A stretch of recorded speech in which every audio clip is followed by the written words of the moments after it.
Good evening, everybody. This is a city council meeting closed session for July 16th, and we will call the meeting to order at 5:07. And do we have any public comments? I'll do a roll call real quick. Oh, if you yeah, don't mind. sorry. Thank you. Roll call, please. Councilmember Martinez? Here.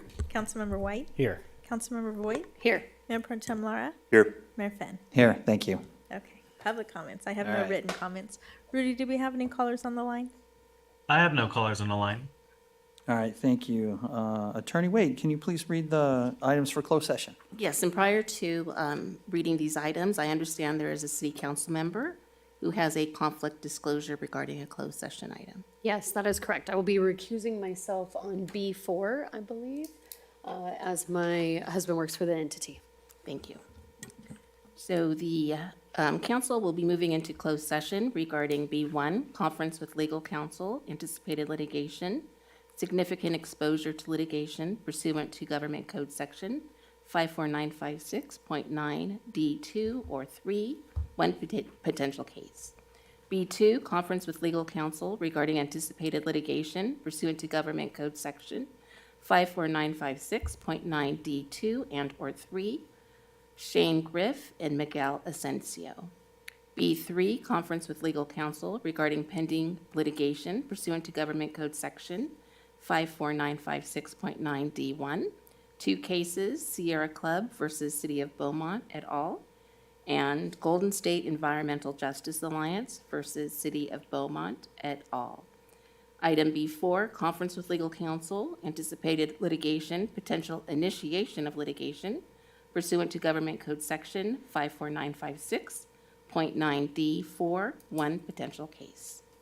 All right, thank you, and we will adjourn to closed session at 5:08.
Okay, good evening, everybody. Thank you for your patience. It's July 16th for City Council regular session.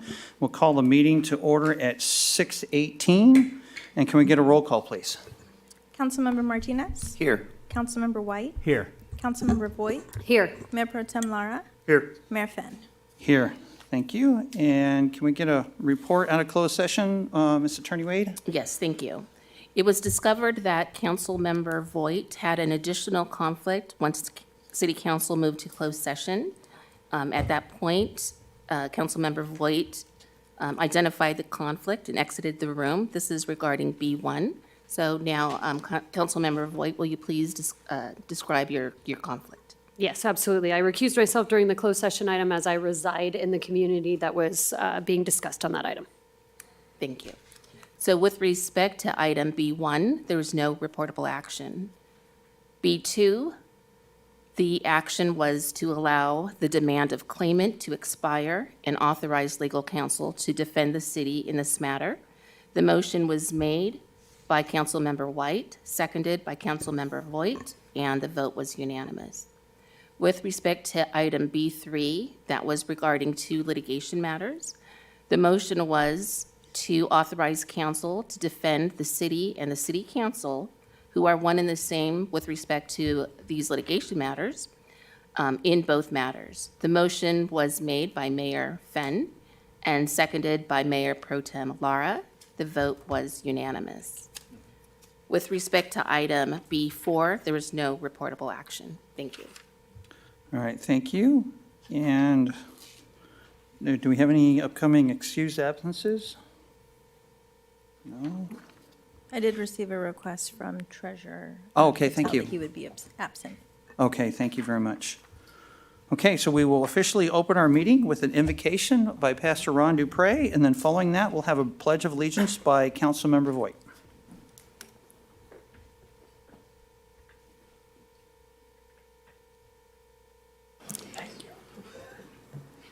Shall we pray? In the stillness of this moment, Lord, we thank you for your grace to each one of us. We pray that today you will guide and direct the decisions that are made here. We pray for continued direction in our nation, Lord, especially with events during this past week. We want to pray for the family of Corey as they mourn his loss, those who are still being treated for their injuries. We thank you for that former President Trump survived. We pray for the continued happenings in our country when it comes to decisions made. We're right then in election season. We pray, Father, that you will help each one of us, no matter where we are, what our political persuasion is, that we can be people of integrity, that you will continue to bless this country, because we know that, as Proverbs says, the heart of the king is in the hands of the Lord, and he directs it according to his will. So bless us now, in Jesus' precious name. Amen. Amen. Please join me in the Pledge of Allegiance. Ready? Begin.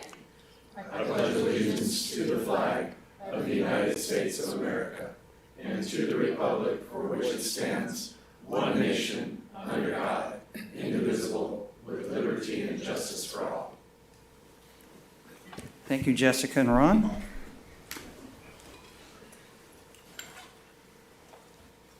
And do we have any adjustments to the agenda tonight? No, Mayor. All right, thank you. And any conflict of interest disclosures? Mayor, I'll be recusing myself on items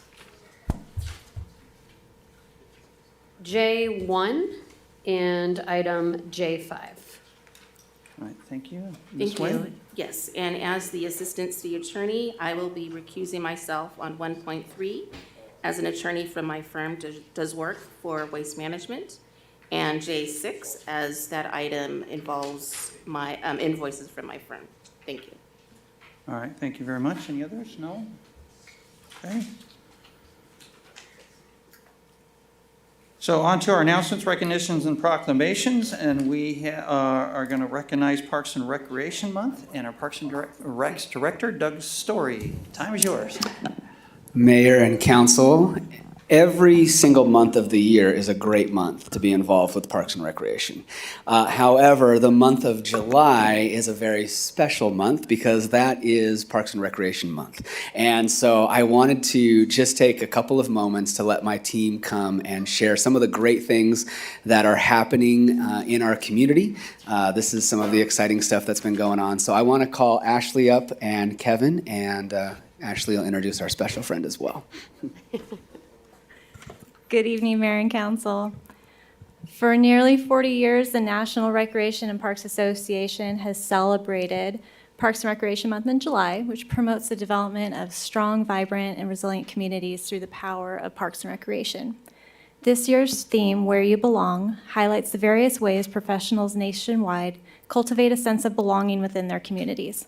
They achieve this by offering welcoming and inclusive programs, essential services for people of all ages and abilities, and safe, accessible spaces for building meaningful connections.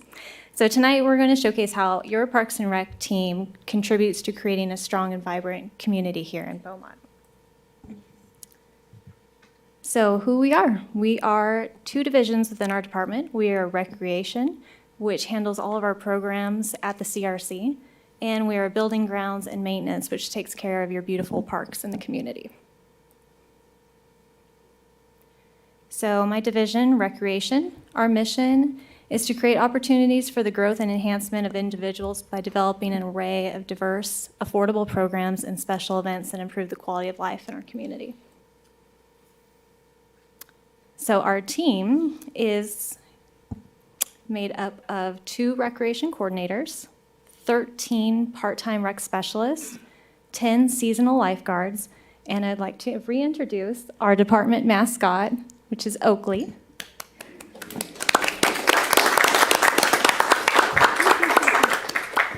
So Oakley represents our department when we have special events and ribbon cuttings and different activities throughout the year. So we're very lucky to have him. Our department offers 18 weekly or monthly classes covering a wide range of activities from sports and fitness to arts and social programs. And we're thrilled to announce that our volleyball program has expanded sufficiently to allow a league to begin, which starts this weekend for ages 11 to 13. And our specialty classes offer additional opportunities for individuals of all ages to pursue their passions, learn new skills, and socialize. And I'd like to highlight our senior meals program especially. This program provides breakfast on Mondays and Fridays and lunch on Wednesday through Thursday. And this 5-day service delivers approximately 180 nutritional meals a week, which equates to over 9,000 meals annually for our local seniors. Our department also hosts a variety of community events ranging from citywide events such as Veterans Day, parades, 4th of July, to more specific, smaller events within the communities during our park pop-ups and cultural and arts events throughout the year. So we have events for all ages and interests. You can see here that we highlighted we had a new drone show for 4th of July. We introduced a tween and teen egg hunt this year. We do a movie in the park series, and we even do astronomy.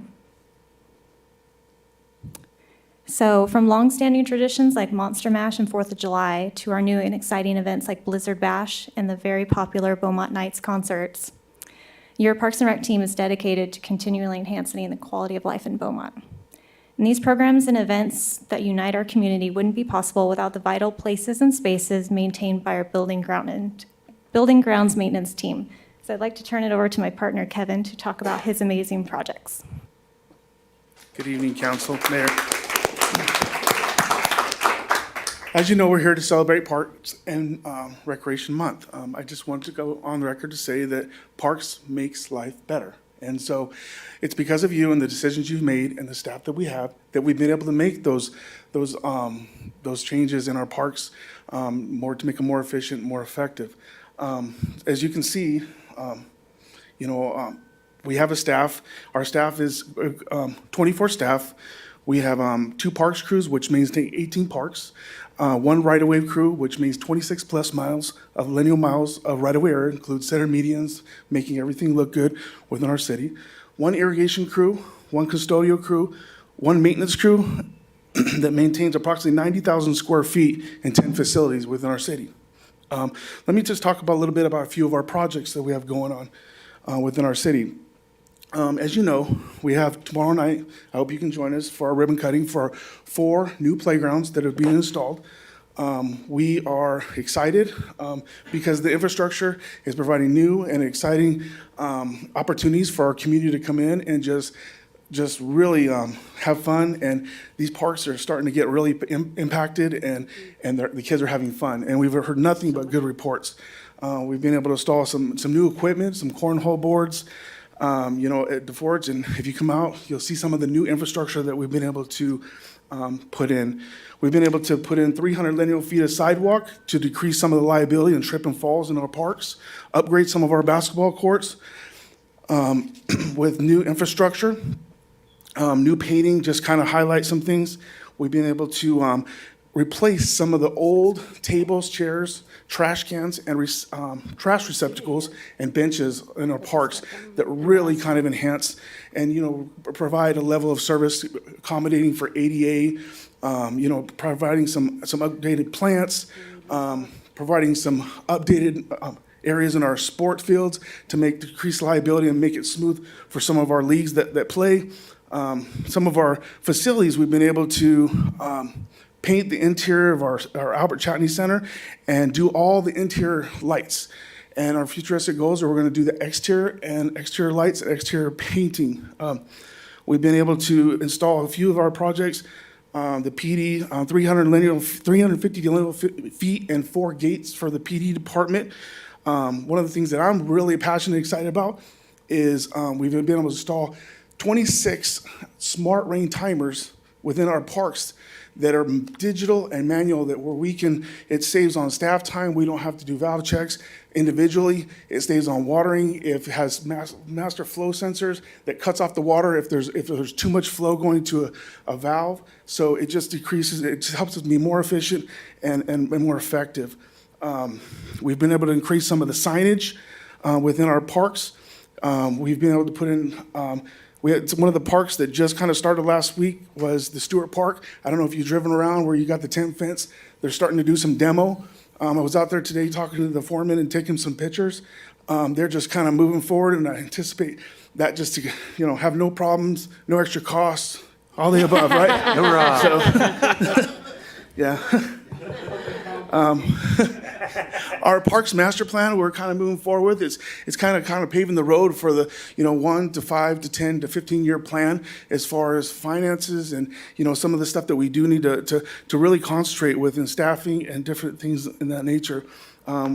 We've been kind of finalize some. We're getting ready to finalize some of the stuff for the sports park turf and lighting. We're just waiting for some updated, finalizing the plans. The Veterans Public Safety Memorial, if you get a chance to go out there and look, I mean, it's just moving forward. We're gearing towards November 11th for the Veterans, Memorial. And then if you drive down 6th Street, you'll see all the new center medians with all the new rock and infrastructure, and the marquee is gonna. Oh, sorry. I can only do one thing at one time. Yeah, she's all, don't leave me out.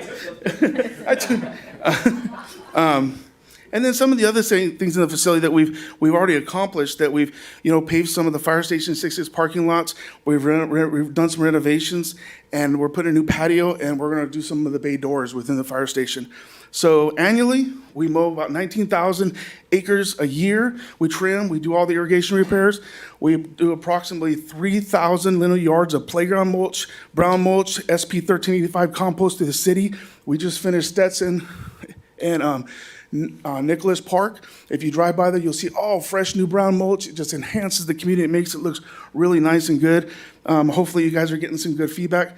The grass is starting to green up because we fertilized 7,200,000 square feet of turf that we've fertilized. And we do that twice a year. So I could bore you with all the semantics, but the last but not least, some of the events that Ashley and we work day in and day out. It wouldn't be possible. It wasn't for the 24 staff that we have I am just ecstatic, and they deserve all the credit along with you guys making the decisions and staff. So I appreciate your time. I appreciate your efforts, and thank you very much.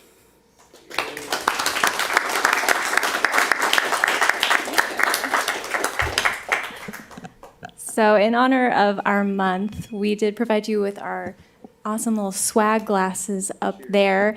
And if any of our community members would like to own one of those amazing cups, we do hide little rubber ducks throughout our market night at our different vendors to encourage people to go and visit and try and hunt down where these ducks are. And if you return it to our booth near the kids zone, you can get one of these cups. So we just want to end this by saying that Parks and Rec, it's an amazing department, and it is where you belong. So we hope you join us in proclaiming July as Parks and Rec Month.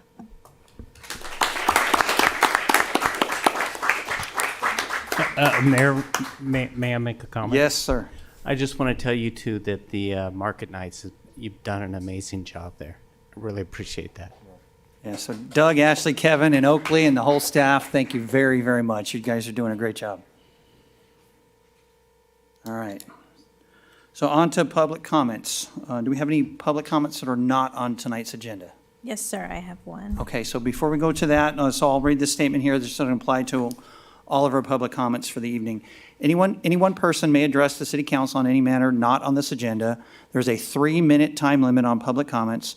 There will be no sharing or passing of time to another person. State law prohibits the council from discussing or taking actions brought up by your comments. This meeting will be open to the public and conducted in a virtual format to be inclusive of all participation preferences. Public comment participation is encouraged by emailing any comments to the city clerk's office or by calling in using the phone number provided on the front of the agenda, and anyone in person wishing to speak can do so by filling out a form at the back of the room and handing it to a staff member. So with that, go ahead, Nicole. Speaker I have is Juan Tapia. Thank you. And Juan, pull that microphone up to you. There you go. Right here? Yep. Okay. Thank you so much, everyone. Thank you, Deputy, for passing me. So, my name is Juan Tapia. I'm representing one of the non-profit organizations, which is, the name is Nuestro Momento. In English is Our Moment. I'm helping these parents who are worried about their kids, their teenagers who they play soccer on the county areas, and the type of soccer that they play is a fast soccer. It's made of cement so every time that they go to play to any place, they don't find a right spot where they can play that soccer.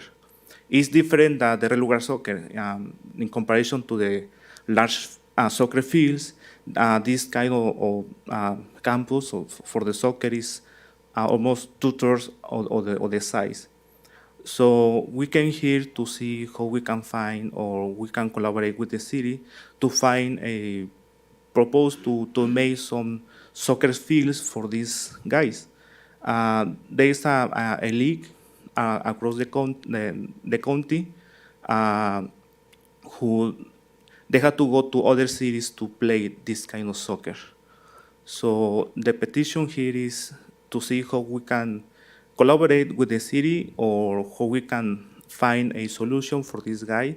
So instead of traveling out to the city, they can play the soccer here and without any problem. And they use some of the HOA community soccer field something, and they had to leave the area because it's not proper for them to be there. So that's it for the moment. All right. Thank you, Ron. Okay. I appreciate your comments, and I'm sure that Parks and Rec will hear about that, and we'll see what we can do. Okay, thank you. Thank you, sir. Rudy, do we have any callers on the line? I have no callers on the line. Okay, thank you. So on to our consent calendar. Are there any items to be pulled for discussion? Mayor, real quick, we do have your contact information? Okay, All right, super. Okay, thank you. yeah. Yeah, I would like to pull 2 items and have those addressed at the end of action items. That's, hang on. G6 and G9. G6 and G9, that'd be pulled to the end of the action items. Or do we have any others to be pulled? Okay, thank you. And so can I get a motion otherwise? Mayor, I'll make a motion to approve consent calendar items G1 through G5, G7 and G8, and G10 through G12. I'll second that. All right, thank you. Roll call, please. Councilmember Martinez? Yes. Councilmember White? Yes. Councilmember Voigt? Yes. Mayor Pro Tem Lara? Yes. Mayor Finn? Yes, thank you.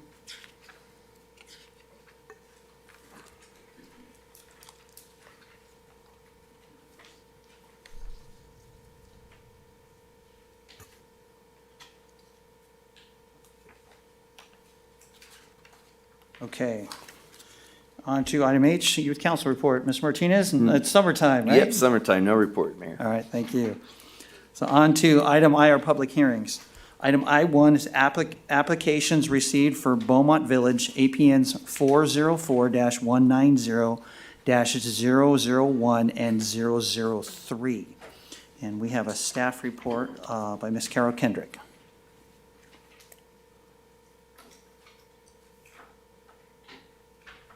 Good evening, Mayor and City Council. I have two handouts, an email and potential revised conditions of approval, so I'll pass those down. Okay. Mayor, before we get started, I just want to let you know that one of our attorneys, Bob Patterson, is on Zoom. He's been working on this particular project, so if we have any questions. Okay, thank you. Yeah.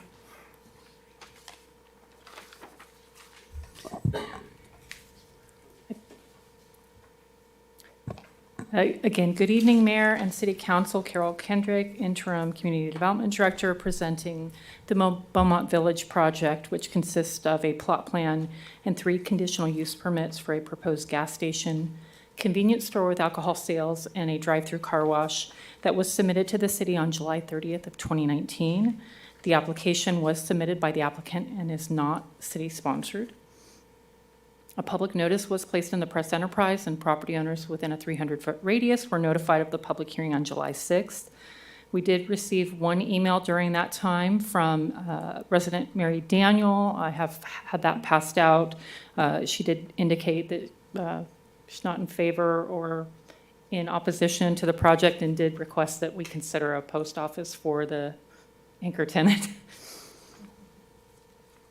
Staff has not received any other phone calls. The municipal code does allow gas stations, convenience stores, alcohol sales, and drive-through car washes in the commercial neighborhood zone, subject to a conditional use permit. The property is zoned commercial neighborhood and has a current general plan land use designation of neighborhood commercial. The property has the surrounding properties have a commercial neighborhood and neighborhood commercial designation located to the south and east, single-family and residential single-family zoning and designations to the north and south, and residential multifamily and high-density residential to the west. The site consists of 2.39 acres and is 2 parcels. It's currently vacant and unapproved with the exception of some asphalt curb, sidewalk, and decorative light standards. The project is proposing 8 parcels under a tentative parcel map. Parcel 1 is approximately a 260,000 square foot drive-through. Parcel 2, 26,600 square foot drive-through. Parcel 2 is approximately 7,300 multi-tenant restaurant retail with a drive-through. Parcel 3 is approximately 3,100 square feet. It's a convenience store with a fueling canopy with 6 fueling islands. Parcel 4 is a 2,800 square foot drive-through restaurant pad. Parcel 5 is a 3,600 square foot drive-through car wash pad. Parcel 6 is a 2,300 square foot drive-through restaurant, and parcel 7 is the major anchor space with 18,000 square feet, totaling 7.6 acres. Parcel 8 will remain as a remainder for the project. The Project proposes the layout of 3 freestanding fast food restaurants with a drive-through, the multi-tenant retail building, car wash that uses a water recycling program, and a 12 fuel dispenser fueling station with convenience store. The freestanding drive-throughs will require a separate CUP, so we currently have it in for the 7-Eleven, the alcohol sales, and the Quick Quack car wash. The property is designed with the gasoline service station on the southeast corner of the subject property, and the drive-through uses are located along the frontages of Oak Valley Parkway and Beaumont Avenue. The anchor building on the west side of the proposed remainder parcel is proposed as Phase 2. The project includes 4 retention basins along the Oak Valley Parkway frontage. The project as proposed will have 4 driveways. Project Driveway 1 located on Beaumont Avenue that will require a traffic signal across from the Stater Brothers Shopping Center to the east and will provide full turning movements. Project Driveway 2 is located north of Driveway 1 on Beaumont Avenue, is limited to right in, right out only. The project driveways on Oak Valley Parkway include Project Driveway 3, which is located between buildings 5 and 6, which will also have full turning movements, and Project Driveway 4, adjacent to the service station, will have right in, right out. The project site is required to provide 243 parking spaces and has accommodated 258. The project is also meeting the minimum vehicle stacking for each one of the drive-through uses. The applicant is proposing the sale of alcohol in the convenience store with an off-sale Type 20 beer and wine only state of California alcohol license. According to ABC, 3 off-sale licenses are allowed in Census Tract 438.07 based on current population ratios. And currently, there are 3 off-sale licenses issued to Stater Brothers, Walgreens, and Cherry Valley Liquor. Therefore, a public convenience and necessity will be required and is included in this package. The sign program, as proposed, includes design guidelines for all on-site signage for the Beaumont Village Shopping Center. Monument sign is proposed on the southeast corner of the subject site. It's 22 feet in length, 4 feet in height, with 1 2x4 tenant panel and 6 2x2 tenant panels.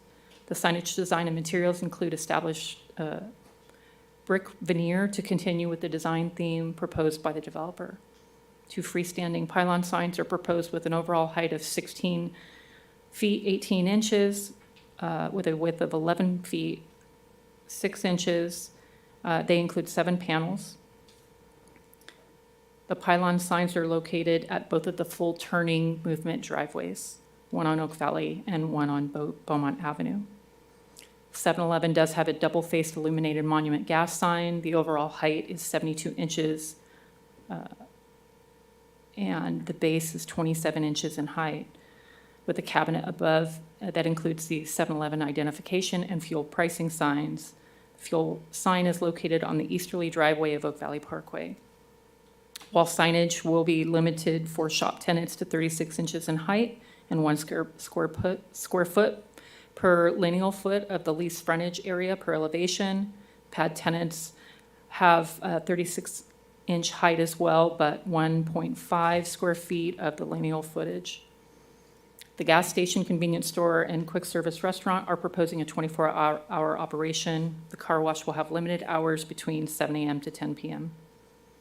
Due to the scope of the project, a draft initial study and mitigated negative declaration was prepared and circulated for a 30-day public review period from March 4th to April 4th, 2024. 4 comment letters were received during the period, including the Yahamavitam of the San Manuel Nation, the Rincon Band of Luceño Indians, and RTA provided letters stating that they had no comment.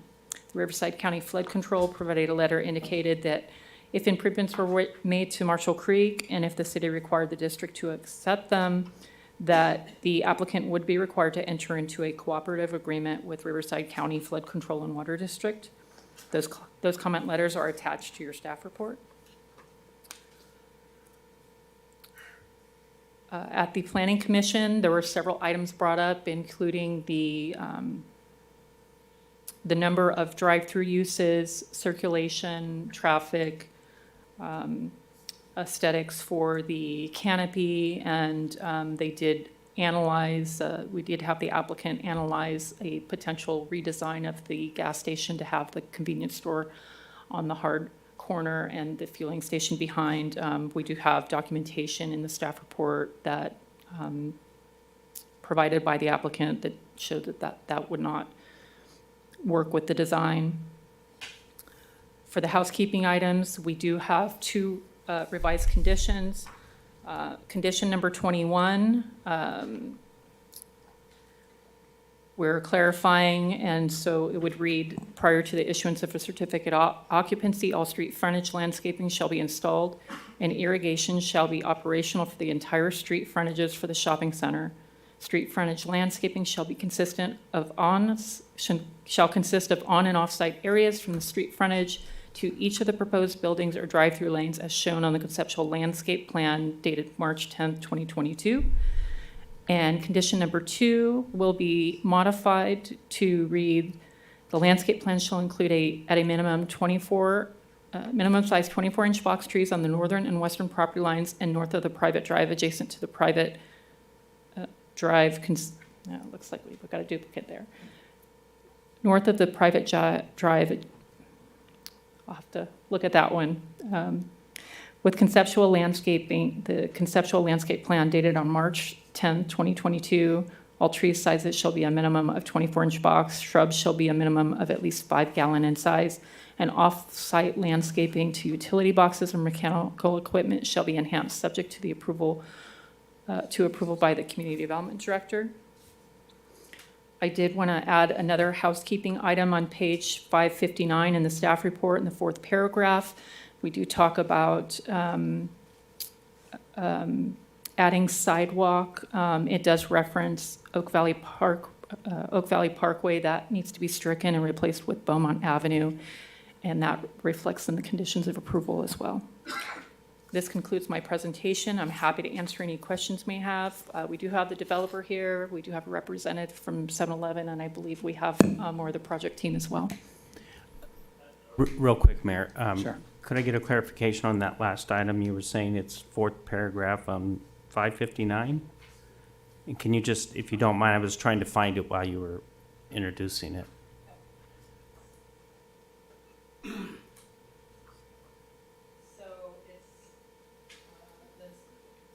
The paragraph starting with the Planning Commission raised concerns. Okay. So it says left turns on Oak Valley Parkway. So that should be Beaumont Avenue. So left turns on Beaumont Avenue and potential for accidents, enhancing the canopy and utilizing open spaces and amenity. Okay, thank you. All right, thank you. So we have the applicant here. So if you guys, you'd like to take a few minutes and share with us your thoughts and introduce yourself too, please. Okay. And- Hi. Okay. I'm Ari Santiago Miller. I'm here on behalf of the applicant and the property owner to talk about the project for a few minutes. So I've been working closely with staff with planning and public works for 6 years on the project. During that time, we've made changes to the project such that it's gone through not 1, 2, but 3 design review processes with all the different departments in the city. And each time we've refined the project and improved it. So I'm very happy and proud to present the project to you tonight. High up points, the project meets with the existing zoning and the general plan. We're meeting all of the city development codes. There's no variances. The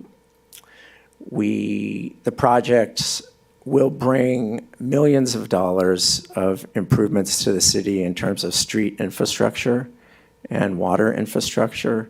We're going to be widening Beaumont Avenue so that there's 2 lanes instead of 1, which should improve traffic conditions compared to what they are now for the neighborhood.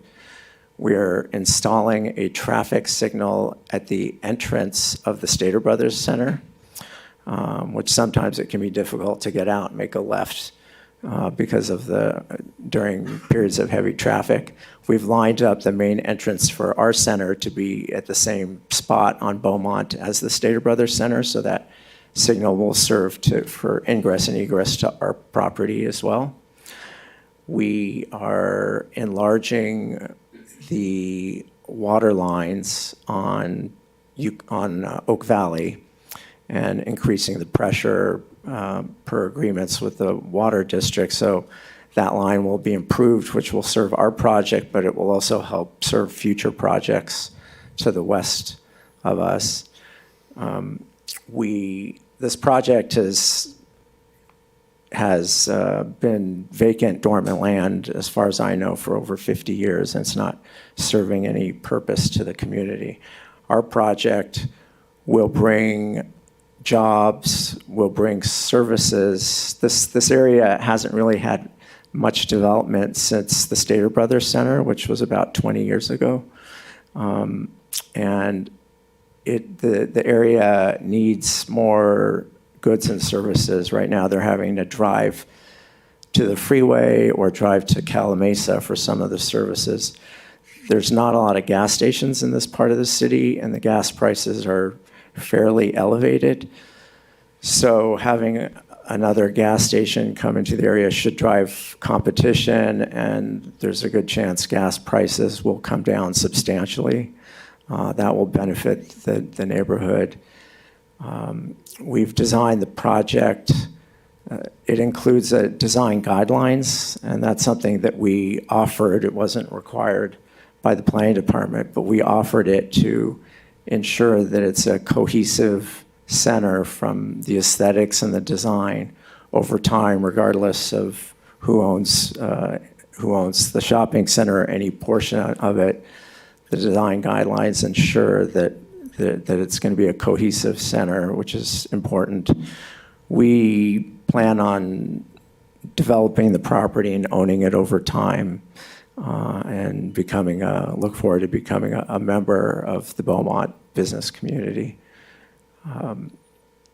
I'm happy to answer any questions you may have of me or about the project, and want to thank you for considering the project tonight. All right, thank you, Mr. Santiago. We'll go to public comment next, and then if we have any questions, we'll call you up. Okay, thanks. Sir. So with that, we'll go to, I'll open up the public hearing at 6:56, and do we have any public comments? I have no written request. Rudy, do you have any callers on the line? I have one caller on the line. Okay, you can go ahead and send it through.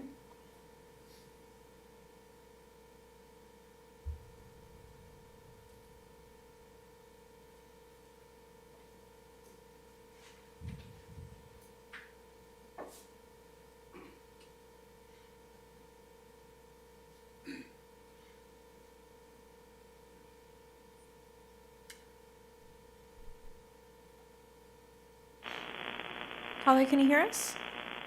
I can. Go right ahead. You're on with City Council. Good evening, City Council. I really appreciate your time tonight. I just wanted to take a few moments to introduce myself and a little bit about us as a tenant. My name is Vance Shannon, and I represent Quick Quack Car Wash. Just a few features to consider. I know that the circulation and queuing for the QSRs and the other drive-thrus that are there is a concern. We're a little different than a typical QSR queuing, where we have we're a membership-based car wash. About 80% of our customers are members, and we use a license plate reader system to where our members come into the lane. The gate opens for them after 6 seconds.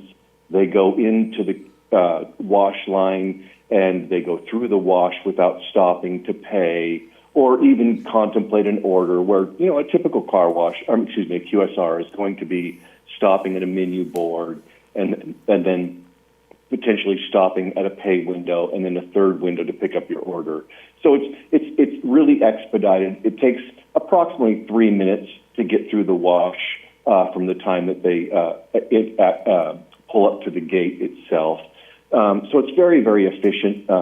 and queuing's never an issue for us. We like to have a lot of queuing lines so that we don't appear to have any kind of a line, and that's mostly for our customers. I also wanted to talk a little bit about water conservation. I know we had a lot of water this year, but the previous year we did not, and so we always want to conserve water. The EPA highly recommends using a professional car wash to wash your car, and the reasons for that is because we recycle and reclaim all of our water that we use. So, for example, when you wash your car in your driveway at home, you can use anywhere between 125 and even as much as 150 gallons of water. And more than that, we don't know what people are using to wash their car with, whatever chemicals or detergents that they might be using. That all goes into the stormwater system and then ultimately our lakes and our rivers and so forth, and even to the ocean, where when you use a professional car wash like ours especially, we grab all of the water that's being used, we take it into a trench, if you will. Out of that trench, that water goes into 3 1,500-gallon reclamation tanks that clean that water, and it's used over and over and over again. Our basic water usage per car is about 28 gallons of water versus, let's just say, 125 if you wash in your driveway. So the savings of water is enormous. But more importantly than just the savings, our water all goes into the sewer system. It doesn't go into the stormwater system. So that's kind of another facet of the environmental friendliness of our services. And then Mr. just Shannon? quickly, I wanted to touch on some of the Mr. Shannon? giving. Yes, sir. You're at your 3 minutes, so we appreciate your comments. Thank you. Okay, thank you, sir. Okay. All right, do we have any more comments? Rudy, do we have any other callers on the line? I have no other callers on the line. Okay, thank you. And so we will close the public hearing at 7 o'clock. And turn the time over to council for discussion. Do we have any questions? Mr. Martinez. Yeah, I'll just start off. So, I'm really glad to see development on that part of town. It has been a very long time, and so many people, especially from the high school area and stuff, always ask, when are we going to do something with that corner? So it is finally great to see something moving in a positive direction. So I'm really glad to see that.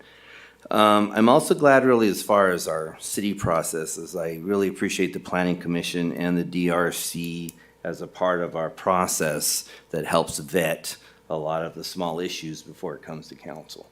So I appreciate that because it helps our time and our discussion be a little bit more focused. I do have a couple of concerns I just want to throw out there, though.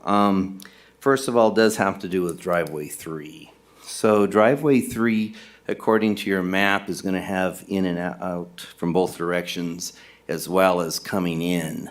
And when I look at the map, it really looks like to me, a very unsafe situation going on because you have people coming out of the driveway 3. So that's the one on Oak Valley that is allowing you to make a right turn onto Oak Valley or go across the 2 lanes and go over and make a left turn, which would make you going eastbound. So that is a concern going across the 2 and then perhaps 4 lanes. But also a concern is for those cars that are going eastbound that are going to make a left into the driveway.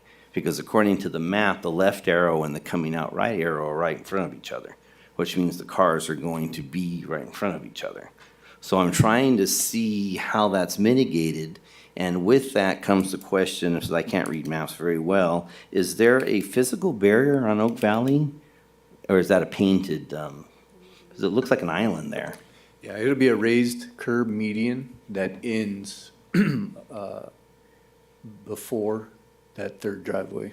All right, so as traffic's coming out, making a left turn, they'll be on the right side of that barrier, which is good because it keeps them in focus. But my concern now comes that the left traffic going into the project is going to meet right there. Sure. I just want to point out those arrows are just intent only. I don't think they represent the actual turning lanes. So are we saying that there's enough room to where the cars coming out will be over here and the cars going in will be over here? Because at some point, your cars coming out are on the right side and the cars going in are gonna be on the other side. So they're Sure. gonna have to cross each other at some point. So Just get some clarification. What arrows are, what page are you looking at? What I'm arrows? looking at the map. What page is that? 719 of the 719. packet. And again, the arrows, like Robert said, may not be accurate for turning, but it does pose the question that the traffic's gonna be meeting each other at some point, the in and the out. So I just wanna ask what the mitigation is for that, because that was my really only concern. I liked everything else. I think we mitigated well at the intersection coming up there at Stater Brothers. That allows, and hopefully most people will use that, because that's really gonna be the safest place to go in and out. But, you know, people choose the least passive resistance, so they're gonna go and come out of that driveway 3. So that's my only question is do we have mitigation as far as, well, we'll just make it wide enough to where the cars coming in and out will have room to pass each other? Comment on that if you can, just to help ease my mind. Sure, so the driveway, as shown, is roughly 30 feet wide, which is typical of a commercial development of this size. Everybody, There are measures that could be put in place to ensure the entrance and exiting vehicles don't collide with each other. okay.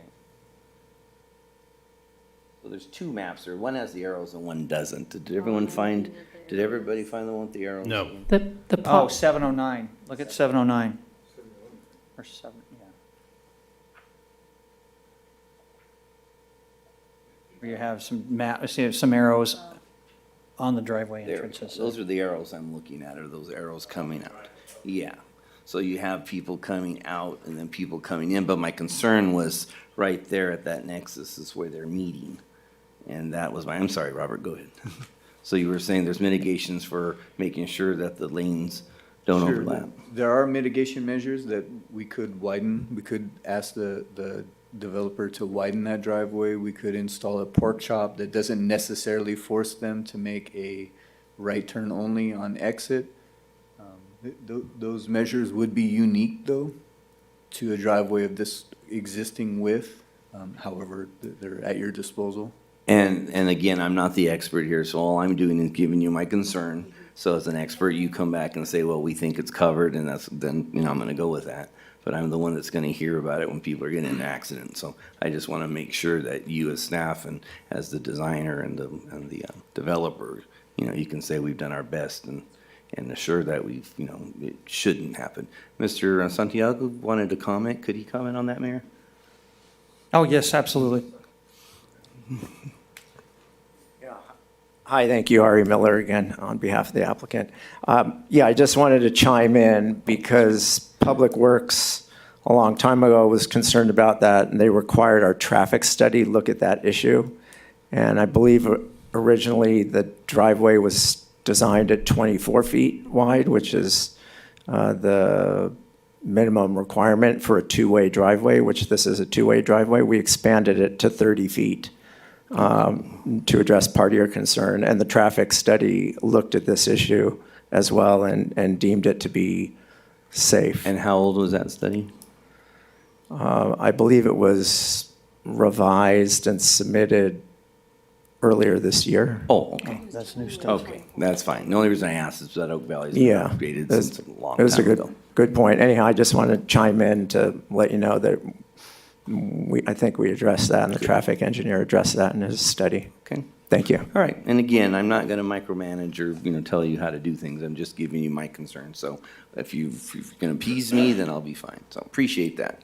Let's see, before I go, my only other concern is, and I do wanna make a comment, so you don't have to come back to me. The number 3 thing that I hear in the city is always number 1, Pennsylvania Highland Springs, traffic. Number 2, warehouses. And the third thing is where are our sit-down restaurants?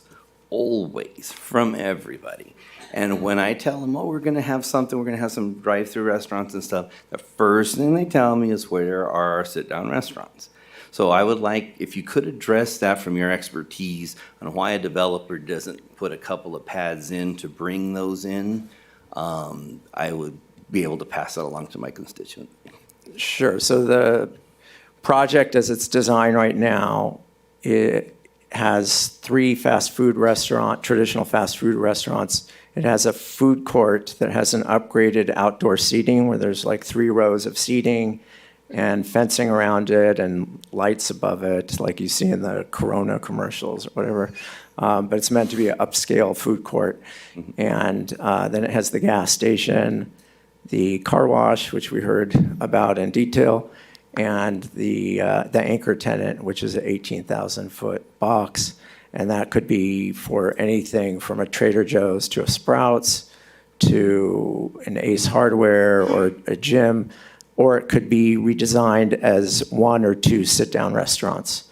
So, and the fast food restaurants that are shown on the plan, ultimately, one of those could be converted to a bank that has a drive-through or a sit-down restaurant. So it really just depends on market forces, what tenants are interested. So it's possible that while we're not showing any sit-down restaurants, when all is said and done, we could have several sit-down restaurants on the project. And that's what I was asking, is there's versatility in a plan to be able to adapt a little bit depending on what, because I know it's driven too by market and who's available and who wants in. Right. But on the other hand, I have to let them know, well, can it have it, can it not? So I appreciate that. Yeah, to a certain extent, the plot plan is more or less just a placeholder. The only things that are specific for the CUPs that we're getting tonight are specifically for the gas station and the car wash, really. Perfect. Okay, thank you. Appreciate that. Just to add to that, all future drive-throughs would require a conditional use permit. So again, if the applicant did want to modify the project and it was still below the square footage that was analyzed, we would entertain that with a plot plan. Okay, appreciate it. Thank you, Mayor. All right, thank you. Ms. White? Yeah, thank you. Mayor, I'm sorry. So we don't have to go back to it. I just want to understand. All of the drive-through, if they wanted to make changes to it, it would be as conditional use, or even though it's in the project we're considering to approve, if it stays just like this, do they also need conditional use permits for each drive-through? They do, because the conditional use permit will have conditions of approval that are specific to that business, including their operation. If there become any issues down the line where we need to revoke the conditional use permit, we'd rather do it on one business than the entire center. Would you, at that point, when you're considering a conditional use permit, would you, if you had determined at that time that the traffic patterns are a problem, that you would take that into account with a conditional use permit?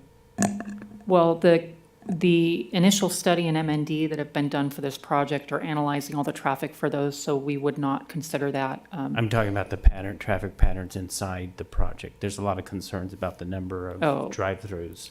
If we find out, I always like to bring up Pollo Loco. It's just one drive-through, but the way it's designed, you can't get in and out of that place without risking your, damage to your car.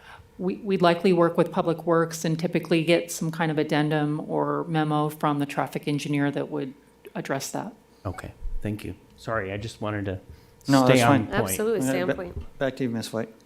I think the only point that I have on this is I had read the opinion of the police department with regards to flipping the gas station into a reverse. I think from a safety perspective, what was outlined in that was well noted, and I would like to see it kept as is. Other than that, I think I'm excited as well for this project to be built, and have heard nothing but requests for this as well.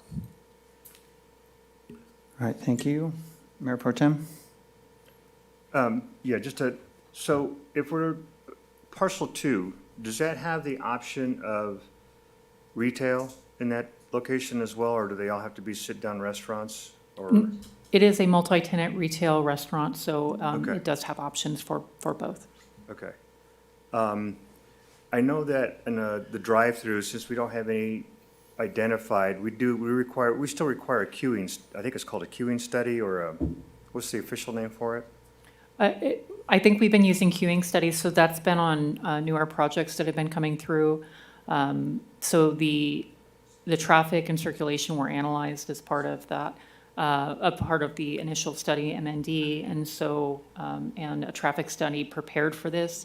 So typically when we're doing a one-off conditional use permit with a drive-through, like say for a coffee use, Right. we don't have that information, and so we do require the queuing study. And the reason I ask is, you'll get the In-N-Out, you go to the In-N-Out that's in town, and it's a nightmare. So you're saying if they had an In-N-Out there, it would not require a queuing study? We'd just be stuck with what's there? Well, I mean, they do have to do a conditional use permit, so, but we would take a look at that and take a look at the traffic study and work with Public Works and determine if that's something that may be needed in order to bring that forward. Okay. And as I looked at the plans, the rear property has, looks like it's a combination retaining wall, steel pipe fencing along the top of it that goes along the back. Is that, What page are you on, sir? I'm sorry? What page are you on right now? I'm just still on the map that Councilmember Martinez had. It says a proposed tubular steel fence. If you look, just be to the left of parcel 1 at the rear property. Gotcha, okay. So does that tubular fence goes all along the rear of the development, correct?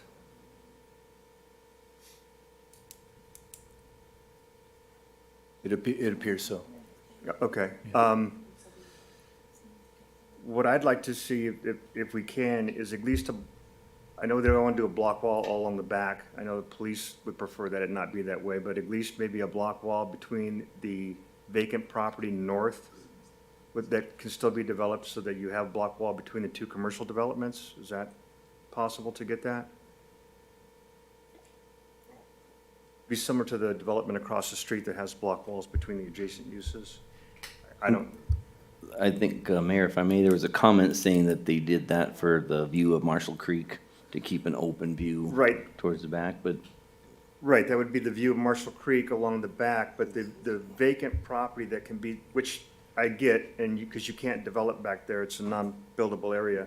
But if you go up Beaumont Avenue, north of this project, there's it says vacant. right. I would like to see a block wall in that location, or is that called out there? So that's east-west at the top part of the project. Yeah, on the north side Closest of- to Beaumont Avenue, correct? Up, yeah, if you go along Beaumont Avenue. most up- north It'd be north portion. of parcel 1, correct? There is a retaining wall there? There's a retaining wall there, but then above that, what would it be? What's a 6-foot-high retaining wall? Yeah, it's not specified on the conceptual plan. It's obviously not at that detail here. Okay. Do you know how 6 tall foot the high. wall is? Yeah. This Yeah, one here, typically though, they'll is put the the wall. retaining walls to hold the parking lot back, so it won't go up above. It says 6 Just- feet, just but along that it top appears edge. to be maybe 9 in the corner. Okay, so 6 feet and then 9 in the corner. So that, and then, other than that, I'm excited to see development there. The only other thing I want to make sure staff is aware of is typically with every gas station, you've got a vent piping system. I don't want to see that on the front of Beaumont Avenue. I'd like to see that inside so that it's not something you see from either Oak Valley Parkway or Beaumont Avenue. If you could just please keep that in mind. I know you have to have it. I know it's part of the safety requirement through the fire code, but I just don't want it sticking up on Beaumont Avenue. I thought I saw comments about that was considered moving it from Beaumont, but it had to be it couldn't be near the building, correct? Something like that? I don't know, Mr. Sir, do you have a Miller? response to that? Come on up.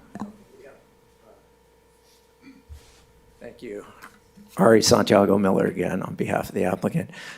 So I was just talking to our civil engineer, Cask Engineering, who's here for the meeting tonight. And so his comments were, it's feasible, we can put in a block wall on the north part of the northerly driveway to our project that runs off Beaumont.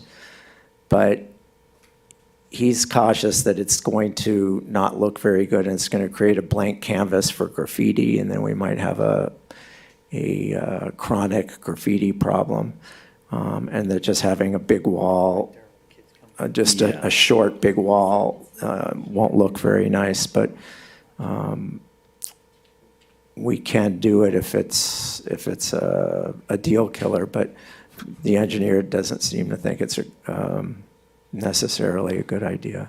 I would agree. And I'm gonna jump in there. We got all the high school kids walking down the street right in front of that. That might cause a problem. Can you address his concern about the exhaust? What'd you call it? The vent pipes? Yeah. Underground storage tank vent. On that, I'd like to defer to 7-Eleven because I think it has something to do with gas regulations.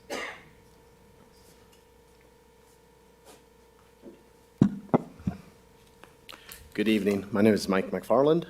I'm here to represent 7-Eleven.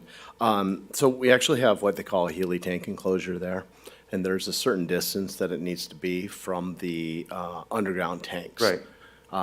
It's just dictated by code requirements, fire requirements, and so it has to be within 50 feet of the tanks, but it can be within, and it can't be within 10 feet of the building and the property line. So that's what we're designed for. And we'll do our best to, make it look pretty there with the enclosure. I mean, we have the enclosure that's going to have architectural enhancements, just similar to your trash enclosure, Okay. So, I appreciate yeah, that. sure thing. Thank you. That's all I have, Mayor. Yeah, okay, thank you, Mr. White. I want to start by echoing what Mr. Martinez said. We do appreciate the DRC, the Planning Commission, the Planning Works, the Public Works, and it's hard for us sometimes not to want to get into the details and talk about turning buildings around and things like that. But we do appreciate what you do for this. I've heard from, first of all, I want to clarify to make sure I understand. There are 3 drive-through restaurants, and when we talk about 4 drive-throughs, we're including the car wash, which we already heard about from today, right? So there's a total of 4 drive-throughs? There's 5 drive-throughs. 5 drive-throughs, so 4 restaurants and 1 car wash. 4 restaurants, so one's an end cap, and then we have the car wash. Okay. And I know there's some concerns about that, but what I'm really excited about this project is that living on the northwest side of Beaumont, there is nothing. There's nothing there other than Stater Brothers is the closest thing we have. And the Lewis Center in Calamasa has 5 drive-throughs, and people come from all over to go to Arby's or to go to Panda. We go to all of those restaurants because, again, our option is 1.5 miles from our house, or get on the freeway, get off at Highland Springs, and deal with everything over there. And I don't want to take any, you can send your emails to me, but we're working on fixing 2nd Street and Highland Springs and everything else. But if you had less people that would maybe go over there for Raising Cane's or for In-N-Out, and there's another option on this side of town, there's going to be a lot of people who are going to say, listen, I don't want to drive way over there when I can go right here. And I can guarantee that our neighbors will be using this this center. And other than that, I think it's a good project, and I think it's been well vetted. It's been in the process for 6 years, I think Mr. Miller said. So if there are no other questions, Mayor, you hadn't weighed in yet, but I'm ready to make a motion. Yeah, I'm just going to jump in there real quick, and I support all the work that's been done too. I live in the Oak Valley Greens neighborhood, and just as Councilmember White says, I plan my visits to the other side of town, and so I will frequent this area quite a lot. So it's a good project in the right spot, and I think it will help. It'll help tremendously, and I'm looking forward to it, and I think it'd be great. And whether we get two restaurants in that big building or a Sprouts or something like that, I think that would be fantastic. So I've been in the Oak Valley Greens neighborhood for 21 years, and so as you bring up with the Stater Brothers thing, that's the only thing new that's been over there. And outside of 2 gas stations and a Rite Aid, and a couple little strip center things, it's certainly needed. So I appreciate it, and I appreciate the detail and so forth. And I appreciate the extra attention, as Mr. Martinez brought up, with that driveway on widening that ahead of time and, and not going the bare minimum. So with that, back to you, Mr. White. You want to make that motion? Yes, I'm looking for the recommended action. But I will move to approve. I'll move to approve the recommended action, adopt a mitigated negative deck for EMV 2019-0010, approve the plot plan PP 2019-0222, approve the conditional use permits, both the conditional use permits, I'm not going to mention the numbers, and then we'll approve the sign program and approve the tentative parcel map. I think I covered everything, right? Can we add with the revised conditions presented by staff? With the revised conditions presented by staff. I'll All right. second. Okay, thank you. All right, roll call, please. Councilmember Martinez? Yes. Councilmember White? Yes. Councilmember Voigt? Yes. Mayor Pro Tem Lara? Yes. Mayor Finn? Yes, thank you. Thank you, everybody. So on to item I2, public hearing and consideration proposed amendments to the Beaumont Municipal Code, Chapter 9.03, Regulation of Special Events, definition, Section 9.03.020. I think that's a 1? It's All an right. I. It's an I. All right, thank you. And then we'll have a staff report by Carol Kendrick. Good evening, Mayor and Council. Carol Kendrick, Interim Community Development Director. Bring this item forward. Our Beaumont Municipal Code does regulate special events. It does include 27 separate sections. It is to provide regulatory framework for permitting special events. And it does allow staff the time to coordinate regarding traffic, noise, use of city properties, intensity. Back in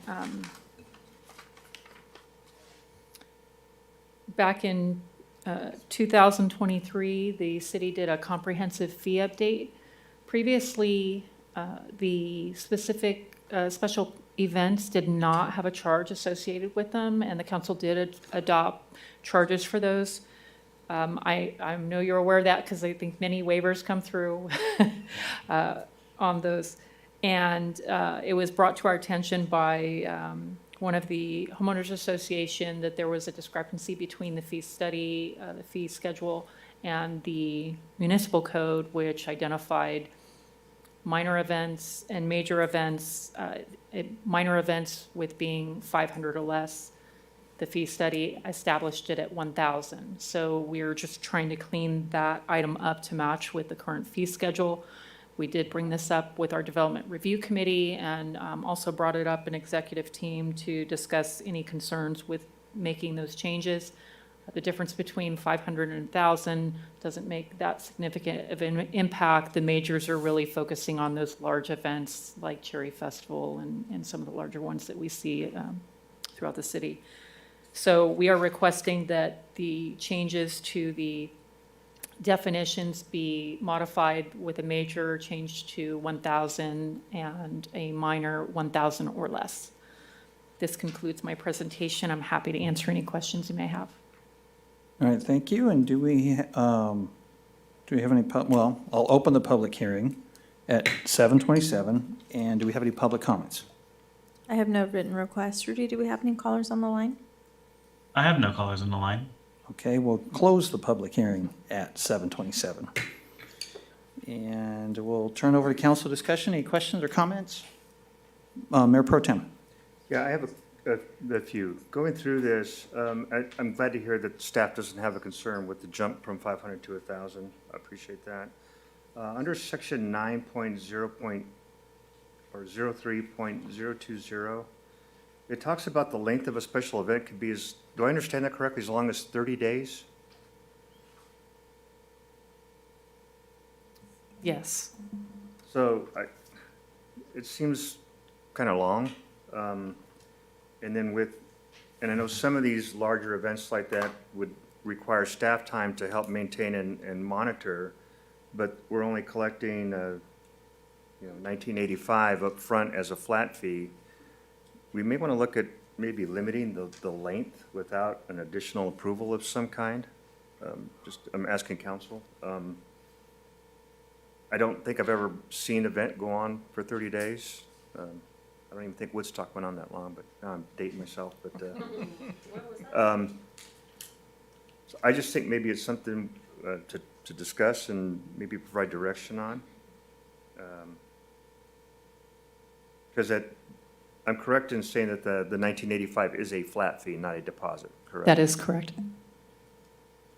The thought I had is maybe like you having a 5-day event, and then at the end of 5 days, maybe there's another application fee or something, just to make sure that we're covering staff time is my biggest concern. And obviously to make sure that we're not having issues with the event that's going on that long. Would you like to suggest maybe anything greater than 5 days, they require a deposit of the 5,000 and then stick similarly with what's there for a special event, major over 1,000 people with the 5,000 deposit? I like that idea. First of all, Woodstock may seem longer while you were there, but can you give us an example of a 30-day special event, or even a 10-day or a 14-day? Well, not Woodstock. I can't think of one. And the longest one we have is the Cherry Festival, right? And that's like Thursday through Sunday or Friday through Sunday? The festivals are the longest. Yeah, I think Oktoberfest is going longer this year.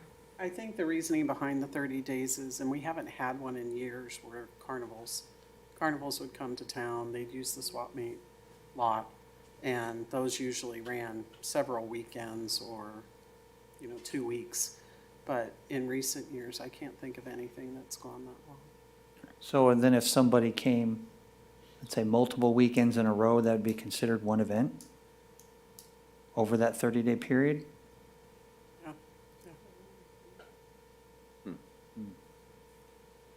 You guys bring up a good point, so, Do you think a deposit for events that are longer than 5 days would work? Is that something maybe we try? I like the idea, though.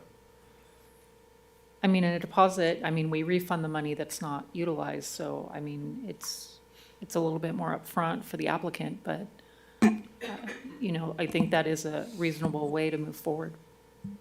When the, Mayor, if I may, when the fee study was done, did they account for time, or is it only, just for the time of processing that, but it doesn't account for the time of the event, right? It was only the time for processing and not the event. So if there's more staff time that, like council member said, that has to go in and keep reviewing, then that would be adding to the staff time.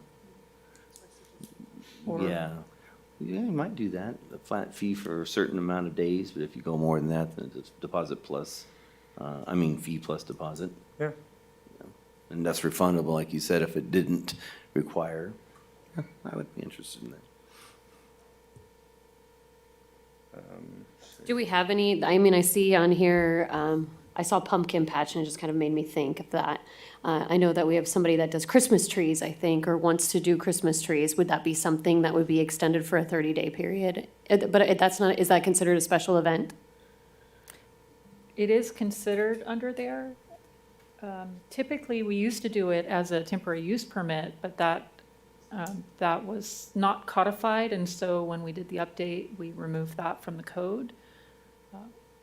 So that would be something I would think of if we had somebody coming in with, a Christmas tree farm or something that they were doing, a pop-up in a parking lot or something like that. That may fall under that. But I think at that point, the 5,000 deposit would be. Yeah, or. We've already got a 5,000 deposit. Microphone? For over 1,000 people. So if you were getting a major event over 1,000 people, they would be going into the $5,000 deposit anyway. Well, and as part of the zoning code update, they are recommending bringing the temporary use permit back and having that codified, so I think that will resolve the problem there. So, just let me clarify then, I thought major event was 1985. No, We major. reduced that, or did we? unless it's a circus. Then a circus is 1985 plus 455 deposit. And then a major event over 1,000 people is 5,000 deposit. Yeah, it might be. No, minors are 500. Right, minors are $500. Am I reading it right? Is this a first reading? It's going to come Yes. back to us? Yes, it is. So I would like to suggest that you have some direction from us on a way maybe to approach this, and you bring back some wording that we could consider. Yeah, I like that idea. Just one last comment. I know that we reduced the minor events from, what was it, 1,000 to 500 back in April. I think at that time I brought up a concern, just making sure that we are monitoring the time to make sure that we're being more efficient with that. So are we doing that? So yes, sir, on the deposits, we are monitoring our time, planning and staff are charging their time. I also asked the building official to have codes put into our permitting system that come up as non-billable so we can track our time on flat fee cases, so that we know how much time we're spending on. It will be beneficial when we do our next comprehensive fee update. Exactly. Thank you very much. I appreciate that, Sally. Okay. All right, do we have enough direction to continue this?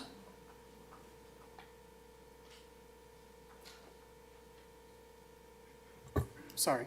Do you have enough direction? We good? Yeah. we do. Okay. Thank you. And so we will just then continue. So we need a vote to continue? Yes, we do. Okay. So I'll move that we continue this to a future meeting when staff is ready.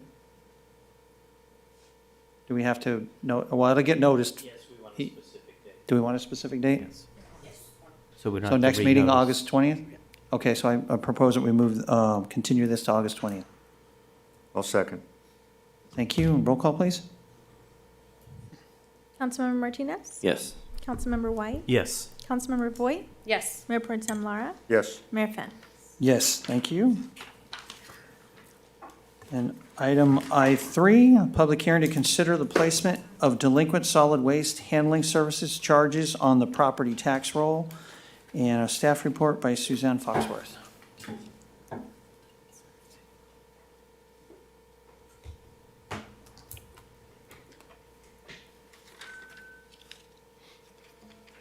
Good evening, Mayor and Council.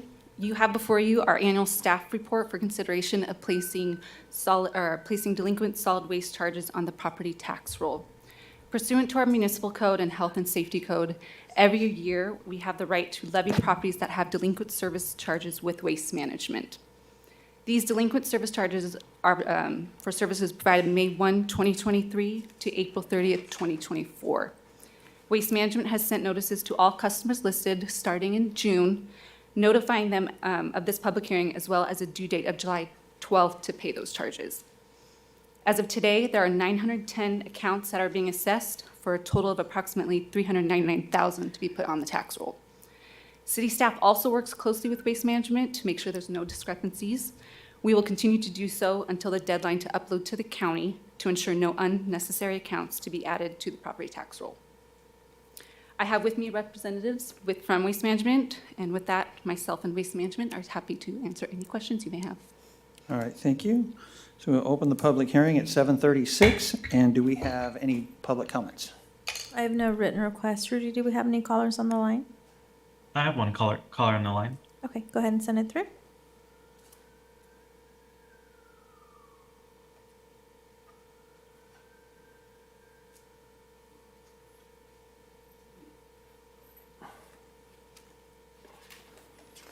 Caller, can you hear us? Yes, I can. Go right ahead. You're on the council. Thank you. Hello, Mayor and Council. My name is Hector Marino. I'm the property manager for the shopping center, San Gorgonio Village. This is the shopping center with the Planet Fitness, Ulta, Raising Cane's, and In-N-Out. The matter at hand is regarding delinquent trash invoices for the address 1545 East 2nd Street, more specifically parcel number 419260094. At that address, 1545, there are two tenants at that building. That is Ulta and Five Below. So there are two separate enclosures for those two tenants. I was able to confirm with both tenants that they have waste management accounts at that location and that they're paying for services and they're all current. Both tenants confirmed, provided me proof and everything. They, in fact, also put me in contact with their waste management consultants, who also confirmed that they're getting billed and paid invoices. So with that being said, I think Waste Management has been billing us incorrectly, or at least double charging us, because there are already two accounts at that address for those two enclosures. So I called Waste Management on Monday after we were able to confirm everything. I called them Monday of last week to dispute the charges. Long story short, they want to send someone from the public sector out to the property to perform a walkthrough and verify what's going on. It seems that they think that the charges could be for a different enclosure since it's a large shopping center, but I don't believe that's the case because we have other accounts for those enclosures. There are different addresses, different parcels. So, but yeah, with all that, and those are all being paid. But yeah, and that being said, I would like to request that this judgment is pushed out. I'd love to tell you how long I need, but I have no idea when it will be scheduled. Waste Management has told me that the request is pending and someone should be reaching out to schedule any day now.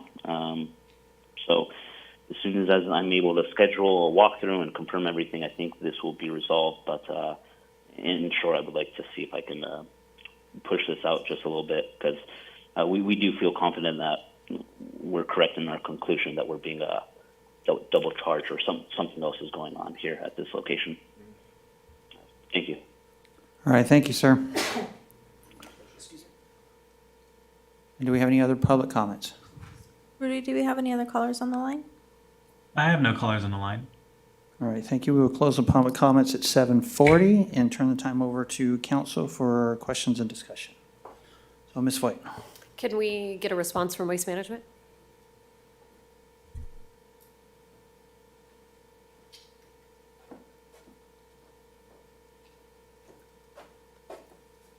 Good evening, Mayor and Council. How you doing? I received this email, I think, 2 days ago from our department. I reached out to Hector Marino. I actually left a message for him yesterday. I did a drive-by today just to kind of check it out. So we will be resolving the issue, looking into it. Since this is a first reading, should we wait for that, or is that advisable? Are we able to do that? Or can we do with excluding this parcel, pull it?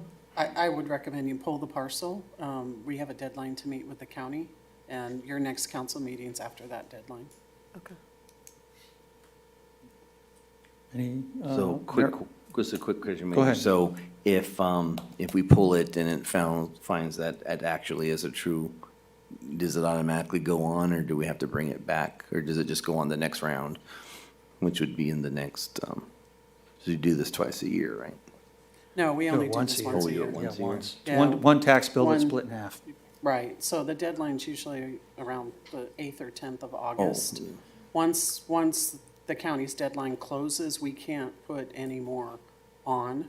And so what I would recommend is that city staff, we have a solid waste analyst assigned, and work with waste management staff to get this resolved for the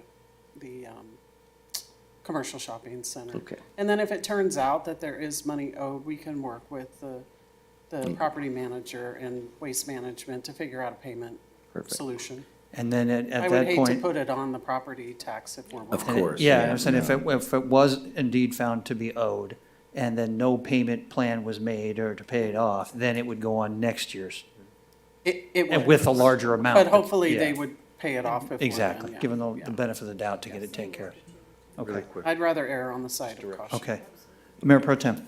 Yeah, just really quick, can we look at, on commercial projects, this one got me concerned because you've got if you have a viable commercial entity that's making money, yet we defer these payments, and we just continue to defer. The one for 41,000 that's a commercial mobile home park. Is there anything that we can do to to look at collecting possibly, because it's still an operation, it's always going to be an operation, I don't know, is that illegal to do? No, but this is the tried and true method of collecting. Once we put it on the property tax, it rides with the property. And we do throughout the year put liens on properties so that if the property sells before we assess it on the property tax, then we get the payment through escrow. The other APN number that you referenced, that has been year over year over year Right. assessed on the property taxes. Right, the concern that I have is the property, the fees exceeding the value of the parcel at some point. So, Well, they pay the county, otherwise the county would put the property up for auction. Yeah, if you don't pay your Okay. property taxes in 5 years, So at the some county point, will put it up for auction. we eventually Yeah. get our money. Thank you. Yeah. Mr. White, you good down there? No, actually, my questions have been answered. Okay. Mr. Martinez? No, I'm good. Well, then Okay. I can move to make a motion to waive the full reading and approve by title ordinance and ordinance of the City Council of the City of Beaumont amending Beaumont Municipal Code, Chapter 903, wrong one. Waive the full reading and adopt by title only a resolution of City Council of the City of Beaumont authorizing the collection of delinquent sewage service fees and charges on the property tax roll excluding parcel number 419260094 pending further All right, you said investigation. sewage, we want solid waste. Solid waste. Oh, am I reading the wrong one? I think there was a That's what I just typo read. in that one. But There's a typo, sorry. Solid waste service fees.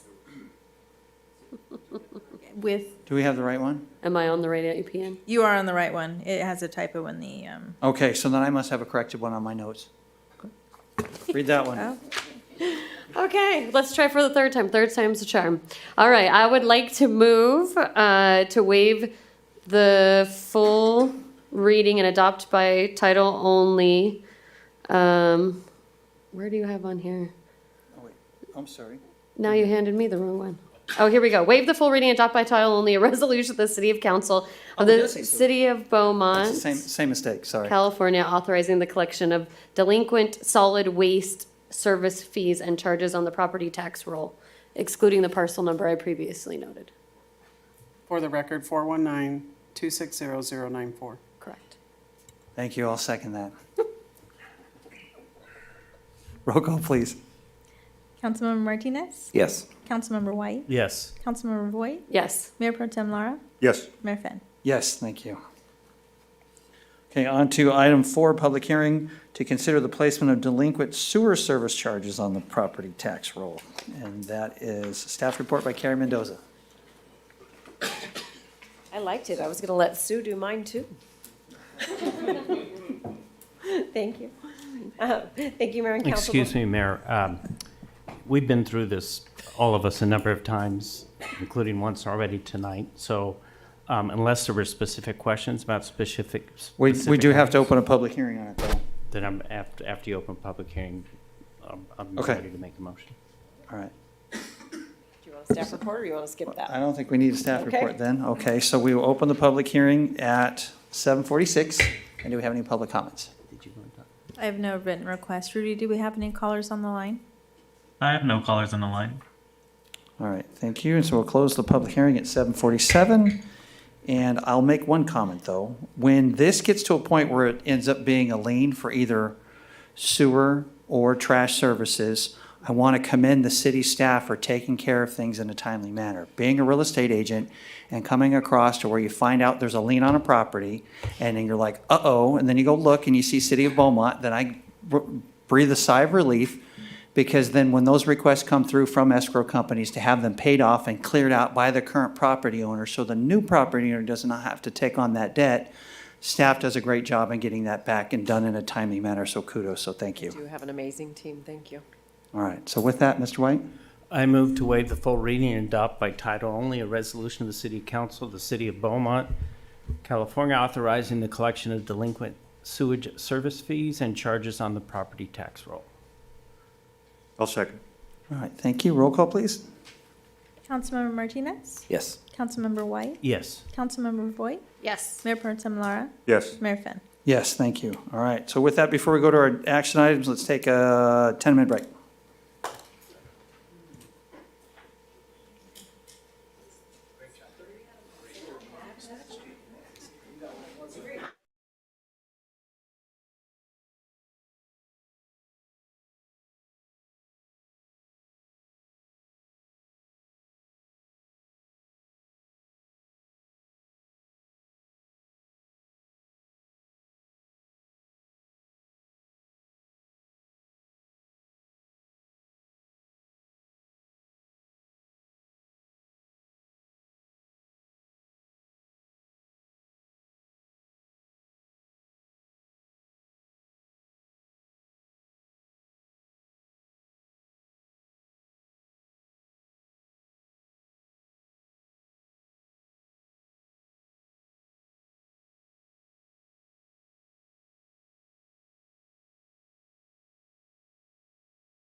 Okay, everybody, we're back. We'll reconvene the meeting at 8 o'clock, and we are on to our action items. Item J1, discussion and direction on purchasing a fire engine for Station 106, and Ms. Voigt will be recusing herself on this item. Thank you, correct, I will be. As my spouse works for an entity involved in this. Thank All you. right, thank you. And staff report by our city manager, Elizabeth Gibbs.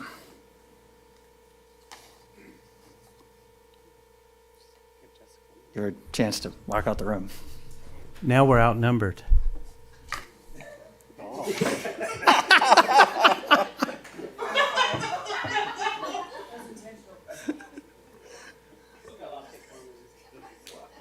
leave one for Jessica. It's getting late. All right, time's Thank you, yours, Mayor. Elizabeth.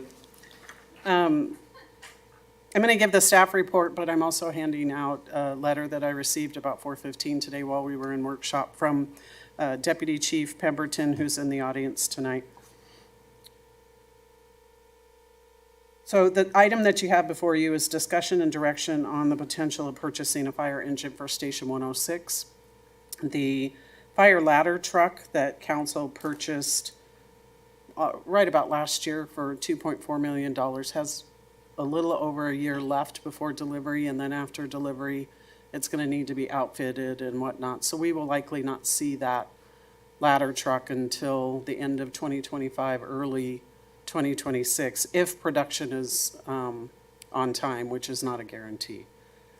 In the cooperative services agreement that City Council approved at the June 18th meeting, there's a clause in there that talks about renting a engine if we need one, if there's catastrophic failure. The first 120 days of the use of that engine is free, and then after that there is a charge of $15,995 per week, not including equipment. That clause is what dictated this staff report before you tonight. I'm guesstimating that the 120-day free of charge period will terminate somewhere around the end of October, and then potentially that charge will commence. In doing some quick calculations, that potentially could cost the city roughly $830 to $850, if not more, $850,000 before the ladder truck is delivered. Excuse me.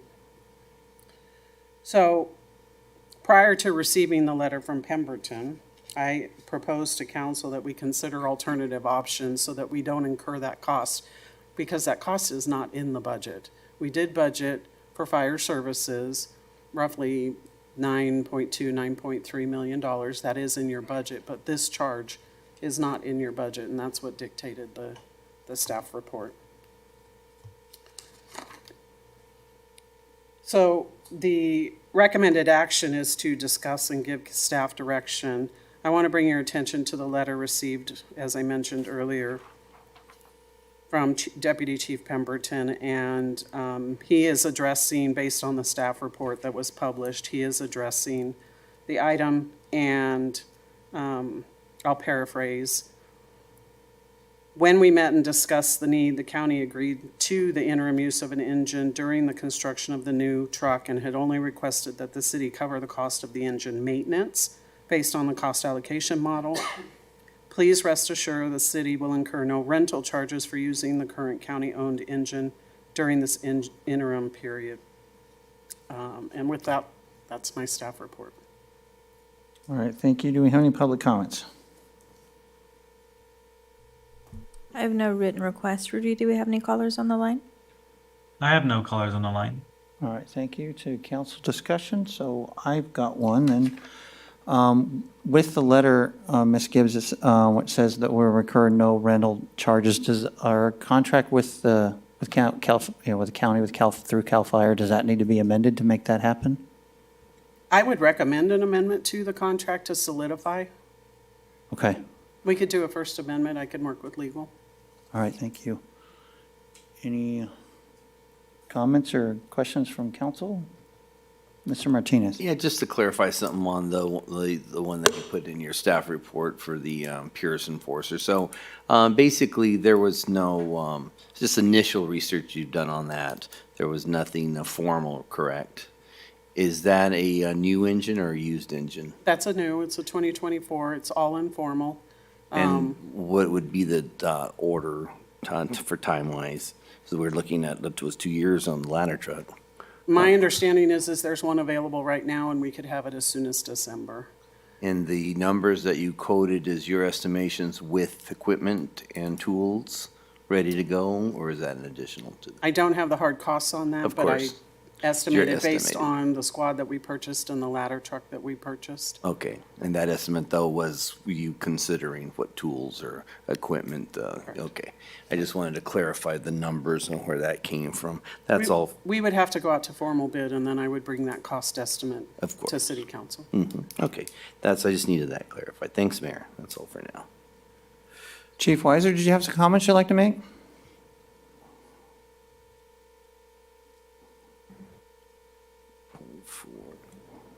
It's a nice button. Yes, my name is Bill Weiser. Thank you, Mr. Mayor, City Council, and City Manager Gibbs. Like I said, I'm Bill Weiser. I'm the Fire Chief for Riverside County Fire Department and the CAL FIRE Riverside Unit. Just wanted to ensure this council that Beaumont is a partner. And although there is a clause within the contract, in my time and in the time in this department, I don't know we've ever used that clause with any city at any time. This city, I'm telling you, is my word. The engine that is sitting there at 106 is an engine that we want you to use. It's part of the county fleet. It's fine. We're partners. That's what we do. And there will be no charge to the city except for the usual maintenance costs that we put on every piece of equipment, whether it's engine 66 right now, or engine 106, or county engine 24. Everybody pays the same amount for an annual maintenance cost, which covers from fuel to tires to mechanics to every part that breaks. We fix it. And I just wanted to make sure that you had my insurance, and I brought our Chief Deputy Jeff Pemberton up here as well, who runs the county admin side of it, if he had any other comments to say. Thank you, Chief, and thank you, Council and City Manager Gibbs. Our commitment is our word. We wanted to know, and I really want to make sure that it's clear that our commitment to this city. I worked here as a firefighter many years ago in the early, or actually mid to late 80s with CAL FIRE before I took on this new role. But our commitment as partners is to make sure that this city is not only equipped but ready to go every day. And whether the engine is out of service for some mechanical reasons and we're bringing another reserve engine from the county, that's what our partnership is really all about. That engine that we're currently using at 106 was an engine you guys originally bought many years ago when we started early talks about the fire station. And that is one of the reasons why this is a little different than some of our other city contracts, because you guys have already made the investment in that apparatus. And we stand behind that. There's a whole host of reasons, even on the county side. It took us a little bit of time to get here, but we're here. And we want you to know that we're committed to be your partner. All right, thank you, sir. Appreciate it. Mr. White. So a couple things. As you guys know, because we talk about this every time we have to approve a contract, we are in a position where we believe that the future is unsustainable at the direction we're going financially. We're in a position where each time we do a new contract, we don't have a whole lot of input and say, and we have very little local control in the whole process. And the state the county is taking a lot of our local control away from us all over in other places. But I want to let you know that buying a new engine in my opinion, in my position, was not because of the rental that we would be paying on your truck. I mean, that was just on top of it. But I remember, Mike, I think you remember too, Julio, you may even been on council by then, where we used to own our apparatuses. And we got into a financial position where we needed help. And so at that point, we moved to all leases. And I think in order for us to be in a position at some point in the future to determine the future of our public safety budget, that I think going back and buying our own apparatus makes a lot of sense locally.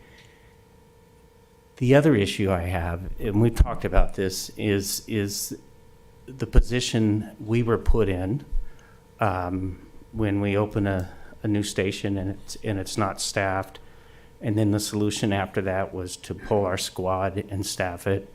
And now my understanding is the county is now looking at pulling our paramedics to be used elsewhere. And I understand that the county is in a crunch, in a hiring crunch, and you just don't have the personnel that you need. But that put us in a position where we had to start thinking, what are we going to do going forward? Because we're at the mercy of the contract. We're at the mercy of the staffing of the engine.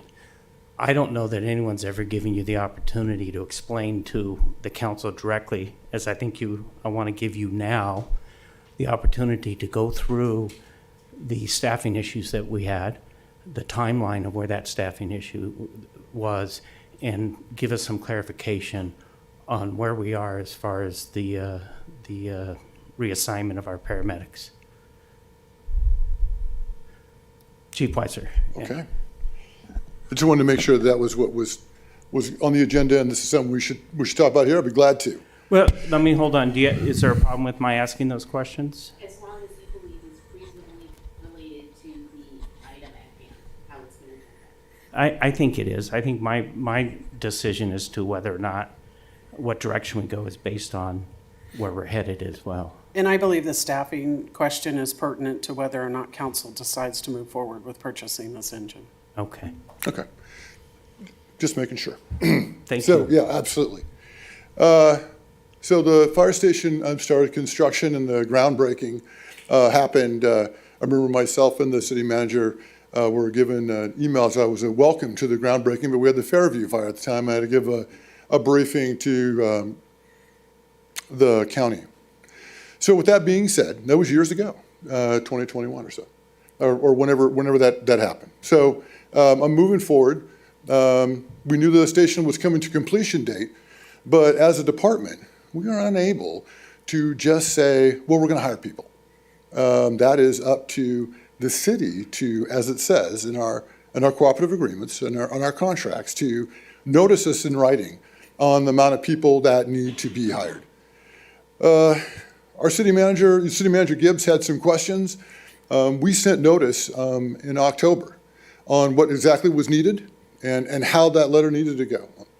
And I have those emails from Chief Hopkins. We used the chain of command to make that happen. Our communications somehow just weren't working right, or I don't know. We didn't get that until February, the letters that we need on how to staff up. And there's a process through the county as well to be able to go through its processes and then notify the state, and the state has its processes in order to be able to hire new positions. These are new. There's a process that we have to go through Region and Sacramento to be able to do that, to get position numbers and be able to do those things. It's just a process. And also in this case, right here, right now, is that, as you had mentioned, Councilmember White, that we're in the middle of displacing some of our paramedics. Your paramedics are staying here in the city, but we just have to move people around a little bit to make it so that we have an ALS unit at every fire station. And that displacement process in itself has to work not only through our labor organization, but through Sacramento Labor as well. Then we just kind of caught us flat-footed for a minute as we were in the middle of that displacement process. We have finished noticing all of our employees under phase one. And those employees are starting at their new fire stations on August the 9th, and that is one reason we'll be able to complete and have our staff there at Station 106 August the 9th. It's just one of those things that sometimes it comes together and collides a minute as we are trying to move the department forward in the future. Does that answer your questions, or do you have more? Now, when it comes to paramedics. So yeah. is the, in your mind, is the paramedic issue, do you have any kind of timeline, expectation? I have expectations. Now, whether Cal HR has those same expectations or not. One of the things that put us in the hole that we're in was about 2015, maybe a little before, there was a lot of people that could be employed as a paramedic, and Cal Fire decided to put some firewalls on that and make some changes in our minimum qualifications. And that included certain licenses where they just had to be local and not accept what we call the National Registry, as well as ensuring that young people had firefighting experience before they could apply for Cal Fire. Well, times have changed. And our workforce out there, we don't need that anymore. Post-COVID, as colleges close, and that's usually where Cal Fire gets its employees, simply because our pay structure and the amount of hours that we work is less pay but more hours. Our employees leave as a retention issue to go to other departments here regionally within Southern California. And so with the colleges closed, we just had a little bit of a bump behind. And us having these sideboards put on our application process has not helped us. The director of Cal Fire came here to this unit in March and declared that he agreed with changes that myself and many other folks had worked on to make changes in our minimum qualifications. And those are being pushed forward to Cal HR, which is an agency within California that sets those standards and minimum qualifications in the application process. I do not have an answer for you on when that process will go through. I'd like to think it's 6 months from now or less, but I'm not a part of that. Okay. Do you have any update on, last time you were here, we were concerned about the conversion to the 66-hour. Yep, 66 hour. And whether or not that would be something that we would have to consider as a cost, depending on what the governor did. And after the governor did what he did, do you have an update on? Yeah, so the 66 hour went through on the budget. So Cal Fire is mandated, it's in our budget to move forward on converting the work week for our firefighters to 66 hour. It's hiring 2,400 people on Cal Fire side. So that contract is still in place for the 66-hour rates for, Yes, sir. for our city? Yes, sir. Because I thought we'd heard something different when the comment, I believe, was made that if the governor declared an emergency, budget emergency. A fiscal emergency. Fiscal emergency, that would be rolled back to the 70, whatever. 72 hours where our firefighters currently work. Right. The legislation wanted to ensure that the agreements that they made with Local 2881, that they followed through with those. I was trying to think of the right word, but they ensured that money was put into Cal Fire's budget. Okay, thank you. That's all I had, Mayor. All right, thank you. Go ahead, Ms. Martinez. I just had a question on that when it comes to personnel. So how would you say then, if we're having personnel issues, would we still be as a city accountable to maintain those personnel numbers, those minimum numbers that we're required to do to keep at each station if we don't have the personnel to cover those? Do you know what I'm saying? I do and I don't. So I want to ensure the council that we maintain 3 persons on every engine, 4 persons on every truck, and 2 people on squads or patrols, and as well as our ambulances that are out in the coves. The question is that paramedics, the amount of paramedics that our department, especially at the firefighter 2 paramedic level, which is entry for our department. So without a doubt, we are struggling a little bit on that. We just hired another 14 on Monday. We hire them every month. And we're doing better. Every month, we're just doing a little better from where we were 6 months ago. But it's just going to take us a little bit to be there. I hope that if we can get minimum qualifications changed, we'll have a very robust list, and we can hire a whole mess of people at one time and get this changed. Can you comment on how the process is on reassigning or moving them around? Are you going to cities that are bigger, or are you going No, to? it's the same across the board to everybody. So every one of our stations, what we want to have within Riverside County Fire Department, so all 19 contract cities as well as the county itself, would only have one ALS unit assigned per fire station. So those stations that have trucks and engines, the engine will probably go to it. Those stations that have engines and squads, the squad will usually probably go to it. The only change in that is the Cove communities, which have ambulances at their fire stations as well. And so as you know right now, Councilmember, AMR serves this area under their operating plan under EMS. And so right now that ambulance comes with a paramedic, and so does the first responding fire apparatus will come with a paramedic. So there should be 2 on every call. We're doing the same things in the coves, where the ambulances, which we used to have 2 paramedics on each one, is now down to 1. And then some piece of equipment at the fire station has 1. So we are providing that same coverage throughout the county all the way around. All right, and Mayor, if you wouldn't mind, I have questions on the fire truck for him. I'm sorry, on? I have questions for him on the fire engine. Oh, yeah, as a matter of fact, I had some too, so you go ahead. You might Okay, cover I just mine. figured this way I can shut up. All right.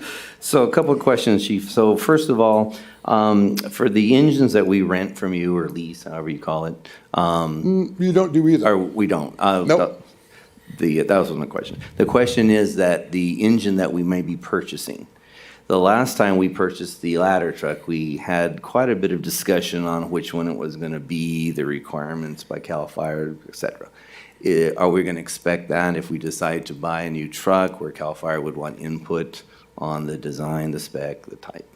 We have a design spec that we use. It goes through the Fire Apparatus Committee here within our department. That includes firefighters, engineers, captains, as well as mechanics, people that actually service the units as well ride on them. We have to ensure that the right amount of equipment is carried on them, which is part of our complement. In our county, we have a complement for each type of fire engine that we carry, and then we have to ensure that that complement does not go over the weight limits of those fire engines per axle. Yeah, but you don't have a spec on brand per se, it's spec only. I'm going to ask Chief Deputy Pemberton to go here because I know that we, every few years, go out to contract on it. We give specifications on what the engine should be, and then in the county process, we go through a bid process to do that. Yeah, great question. We do currently have a contract. I can't, off the top of my head, remember the actual name of the contract. Their prices are continuing to go up, exactly what you guys saw happen with the truck that you guys purchased. The county saw that coming as well. We actually just placed a PO for 30 engines because their prices are going up because it's going to take them 3 to 4 years to get those delivered to us.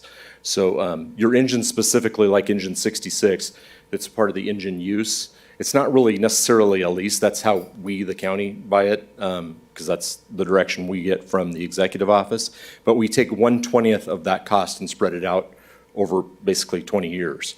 So you never have to worry about the replacement of the engine. It just comes naturally, hence the reason why we ordered the 30 to replace some of our fleet. So it's always updated, it's always current, rather than walking into a city and saying, hey, today we need to spend another $1 million because your engine, the motor failed, or there's some other catastrophic issue, or it's just at the end of its life.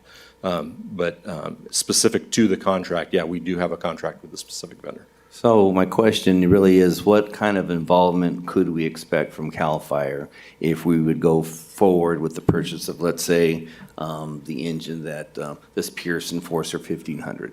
Let's say we found that and we want to buy that as a city. What we expect from CAL FIRE's input to be? Well, and this is where there's Chief Weiser and myself, so that's on the county side because your contract's with us specifically, and then we contract with the state. So one of the challenges with buying a one-off is the maintenance of it. All of our mechanics carry the spare parts, just like going to Napa. There's certain parts that are out there, but when you get into Pierce, it's very specific to that brand.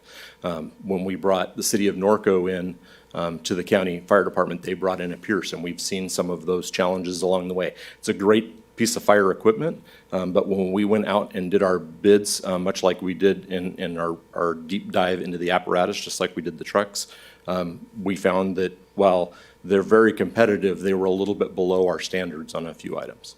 Okay, so then I would expect then if we decided to go forward with the purchase, that we would have Riverside County involved with specs and approval of whether or not you thought it would be justified or not. Because it's not our specs and it's not to our standards, it would be hard for us to go back and do all those first inspections, mid-inspections, final inspections to make sure it meets your expectations, because we don't know what the expectations were of the contract that you submitted. That's why we have one single fire engine, specifically to the engine standard, one single contract with one single vendor.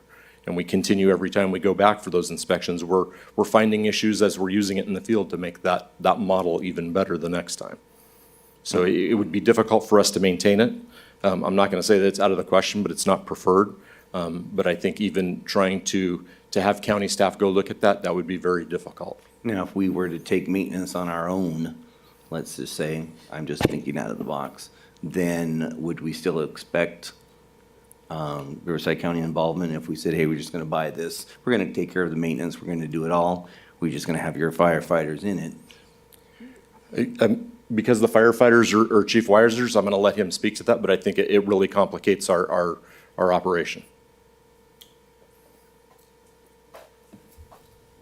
Councilmember, I'd have to defer that. I'd have to talk to my folks a little bit more about that, because that's a question I hadn't ever thought of that way. So I just couldn't answer you solidly on how that would work for us on that. Fair enough. I appreciate your candor. Thank you.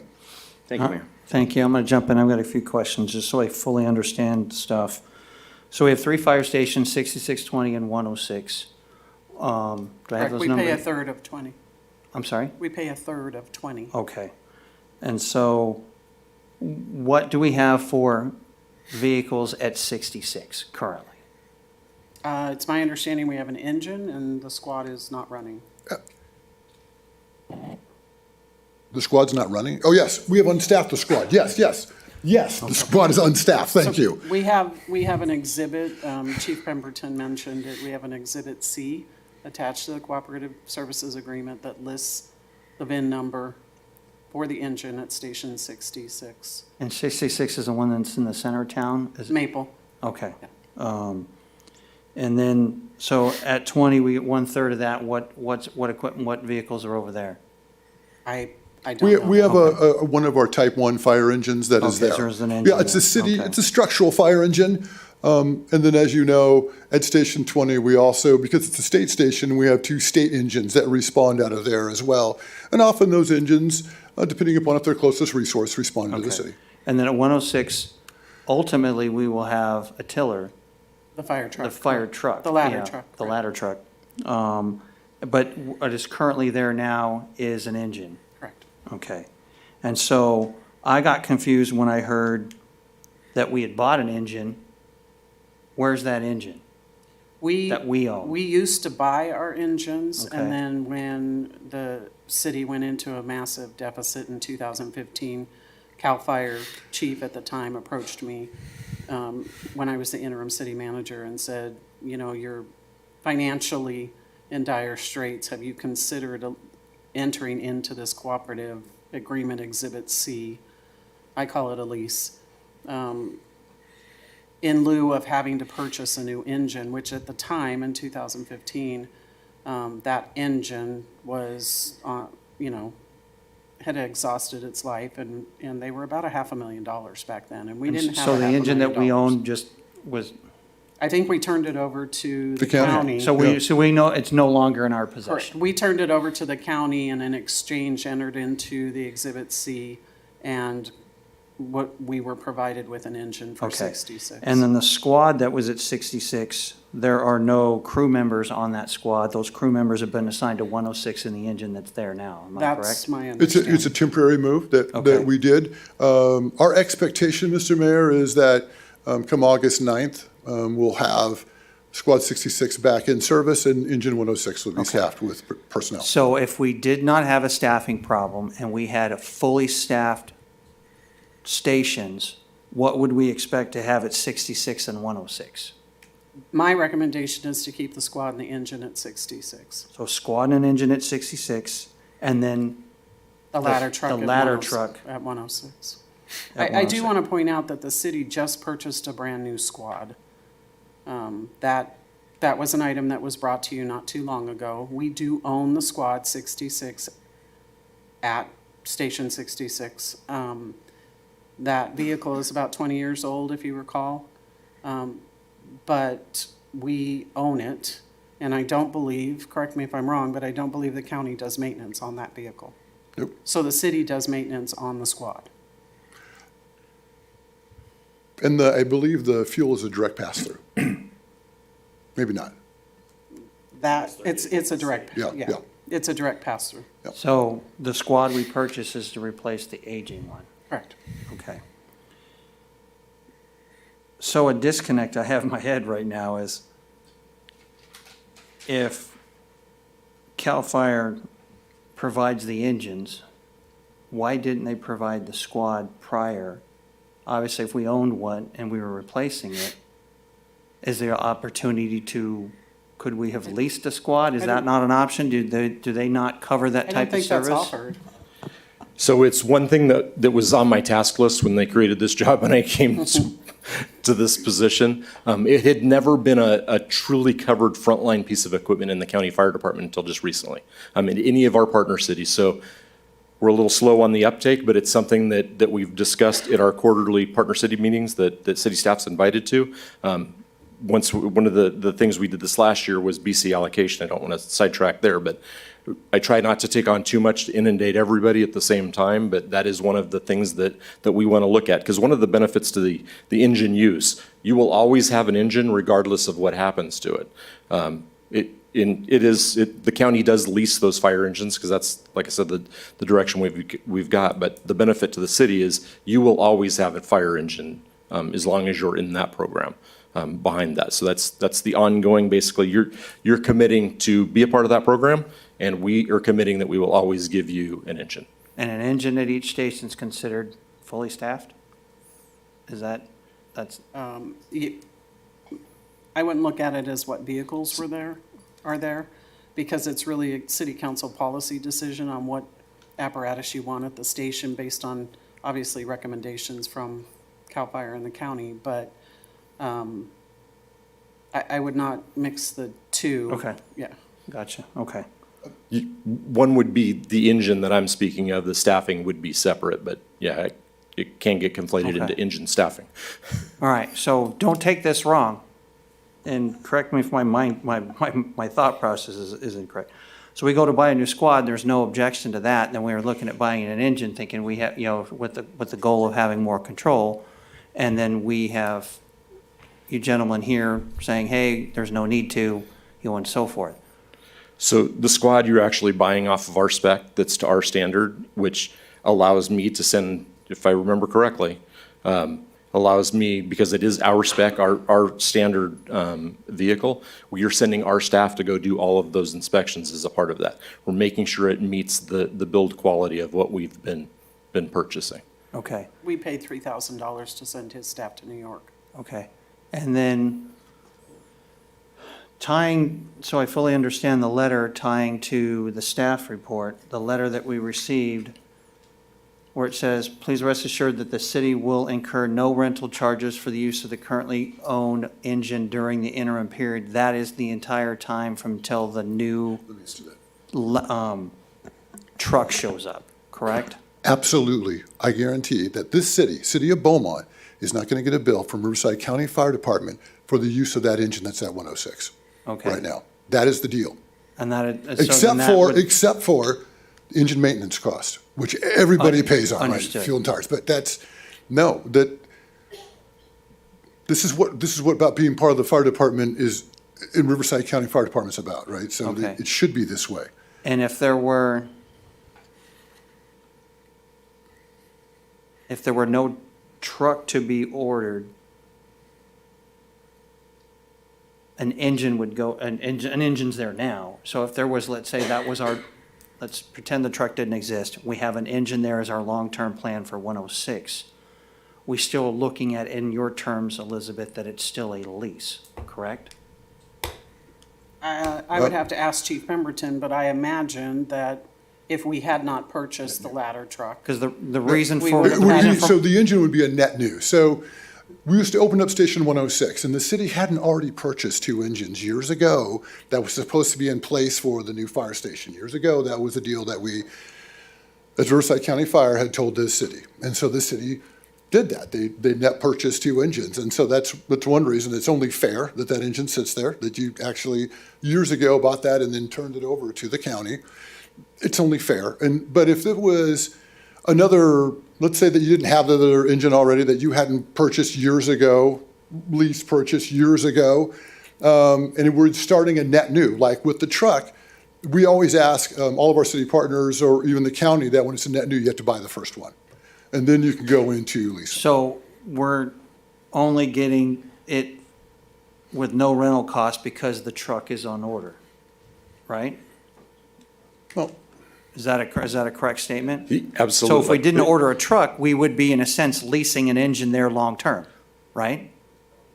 Yes, in a term, or you would be buying one in real practicality. You have to bring, if you open a new facility, as Chief Weiser's point, you open a new facility, you have to bring the new facility and the new equipment in, and then from that point forward, you would be in the engine use agreement at 1/20th of the cost, which I don't know it off the top of my head, forever, but you would always be guaranteed that. But Okay. yeah, you bring the first one, the rest is a part of the program. Okay. And Chief Pemberton, correct me if I'm wrong, but the ladder truck doesn't enter into a lease agreement. No, it didn't, and that's another one that's between the light vehicles, the squads, and the trucks. We want to start looking at that because the county's bringing on probably 2 trucks in the next couple of years.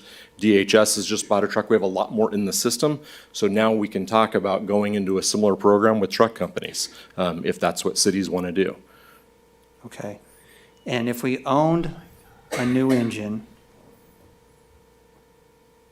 and the truck goes down, that engine could temporarily be used for that. And then I guess if we So- have a new engine, then there's one less needed from the county to provide in either Station 20 or 66, correct? Mr. Did I- Mayor, Did I ask that right? Mr. Mayor, just to ensure that if your truck goes down, we'll bring a 200 series truck in place and you'll run that. And we do it with everybody.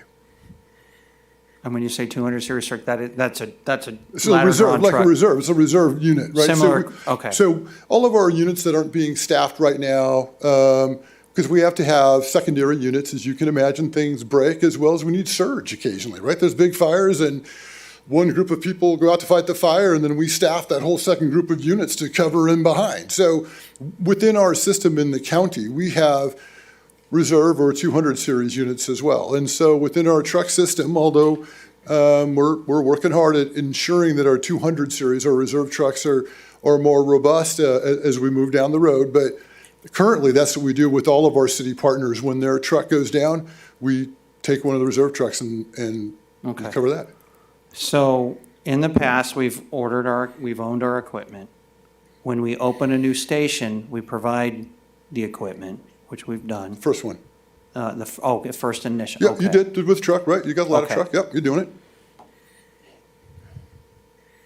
I like the idea of us having more control.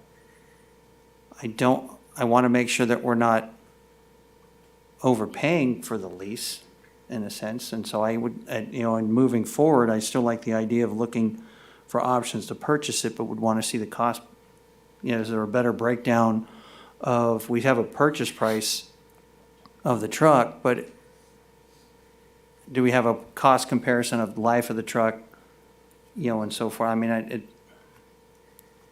it's getting late in the day and it's hard to articulate what my question is.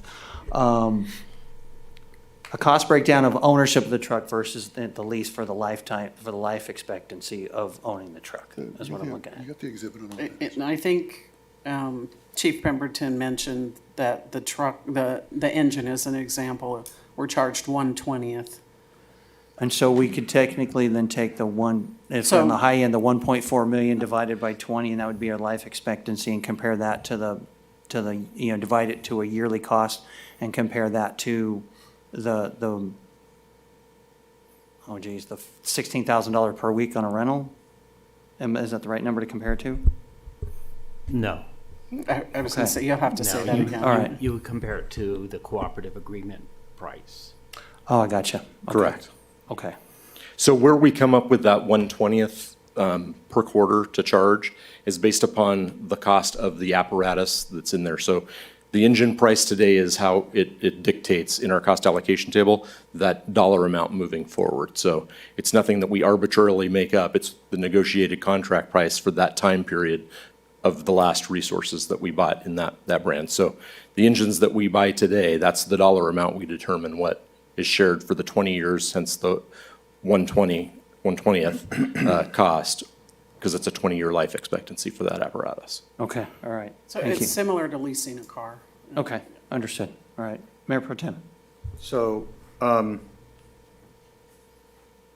we received the letter today, but we just recently went through contract June 18th, I think, we just signed it, that showed what we were gonna have to pay for a fire truck, knowing that we had 106, or the ladder truck already ordered.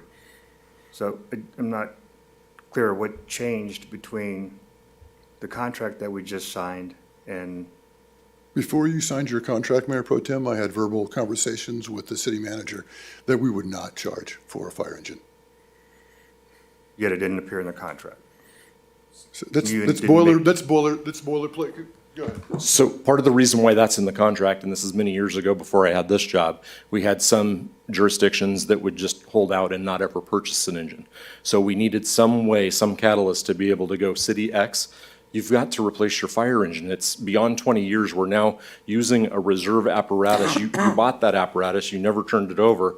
You're a part of the overall program, but now you're drawing resources from the other cities that are in the cooperative agreement. That's really why it's there. The chief alluded to it earlier. We have never charged, to my knowledge, one city for that because of our partnerships. And that's why it's in there. And I don't think that, I think it's in there for that specific reason. The chief's been very clear. My county boss has made it very clear that as long as you guys are paying the engine maintenance, we're solid, we're good. I just, it's difficult because, as Councilmember White mentioned, the lack of local control, right? It's, now you're paying for a fire engine, now we're gonna go ahead and give it to you. Less the maintenance, obviously.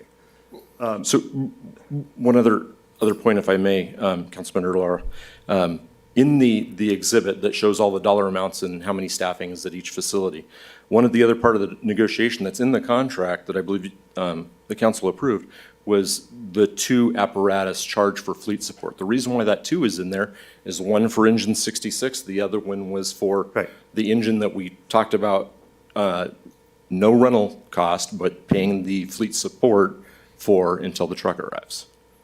Okay. And then when we talk about staffing, any change that we make on our end is a 120-day notification, whether, the letter that you need.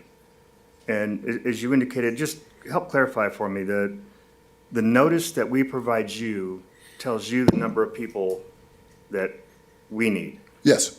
Where do we get that from? From us. Okay. And we've Doesn't done that that. just sound Yes, like but here's the thing, bureaucratic though. But red here's tape you've got to go through?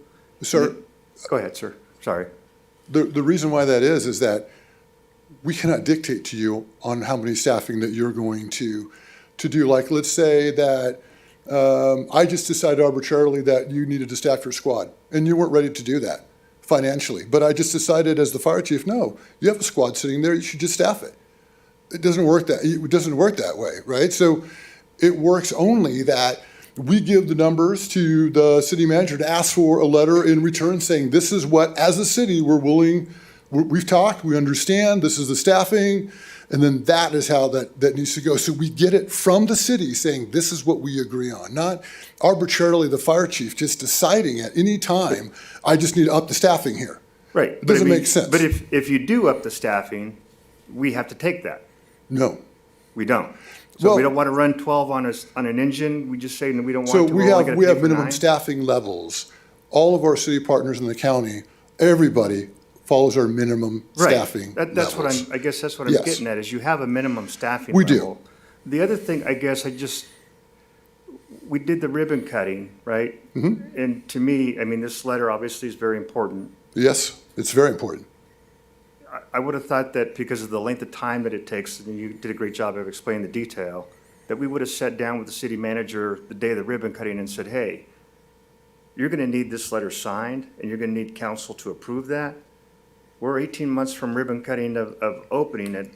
Let's get this taken care of. Let's work together and get this done, as opposed to kind of what seems at the end of the kind of the. I will tell you,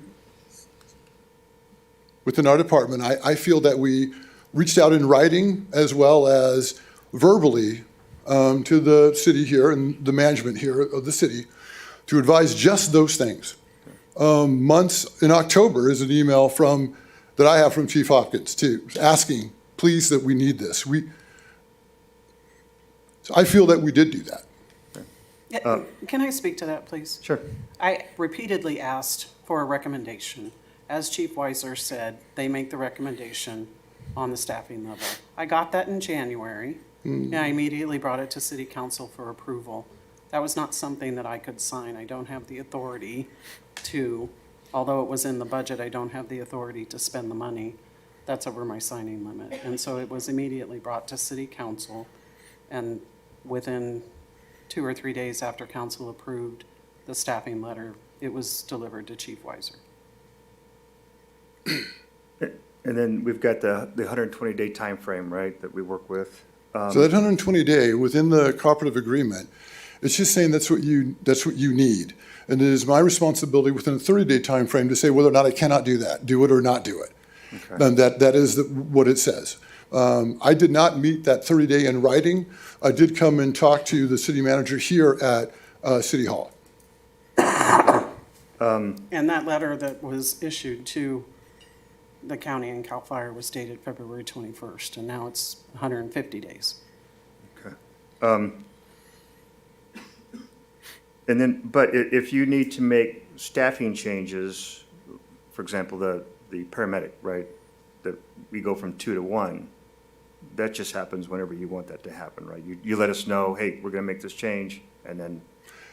I did it originally we had a temporary directive that was going for 2 years on allowing our battalion chiefs to downstaff units within their battalion to maximum of 2 at a time to go to what we call basic life support or just EMTs. It was still staffed at 3. I just need to do something that is right for all of your community as well as all the other communities, and just do a temporary displacement and call some units just all the time that this is just BLS, and then we look forward to the time when we can provide paramedics across the board again. Thank you very much. Elizabeth, on the purchase, the Pearson Enforcer, do you know of any other cities that currently use Pearson Enforcer? It's my understanding that Marietta,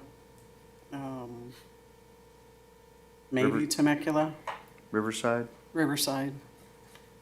Okay. Okay, thank you. That's all I have, Mayor. All right, thank you, Mr. White. First of all, I need to apologize, Lena. I know we got a little bit off track there. I was bringing that up to sort of give you an understanding of where I was coming from. And I want, my focus is the control, the local control, and the consideration of buying a fire engine is not, in my mind, reliant on whether or not we pay you rent for the engine that we're not going to be paying you rent for. I still think it's a good idea to consider owning an apparatus. And actually now, from what you're telling me, our truck's going to be ready in less than, or a little more than a year still, probably? The people that I talked to said it would be ready in December if we went with this model. Okay. So let me ask you some other questions I have here. We all agree that we need at least 1, probably 2 more fire stations. But at some point, we're not ready to go in that direction at this point. But in order to meet our demands wouldn't it be optimal to have at 106 both a ladder truck and an engine? I mean, again, I understand we still have staffing issues, and I'm assuming at some point, the county is going to have their staffing issues rectified.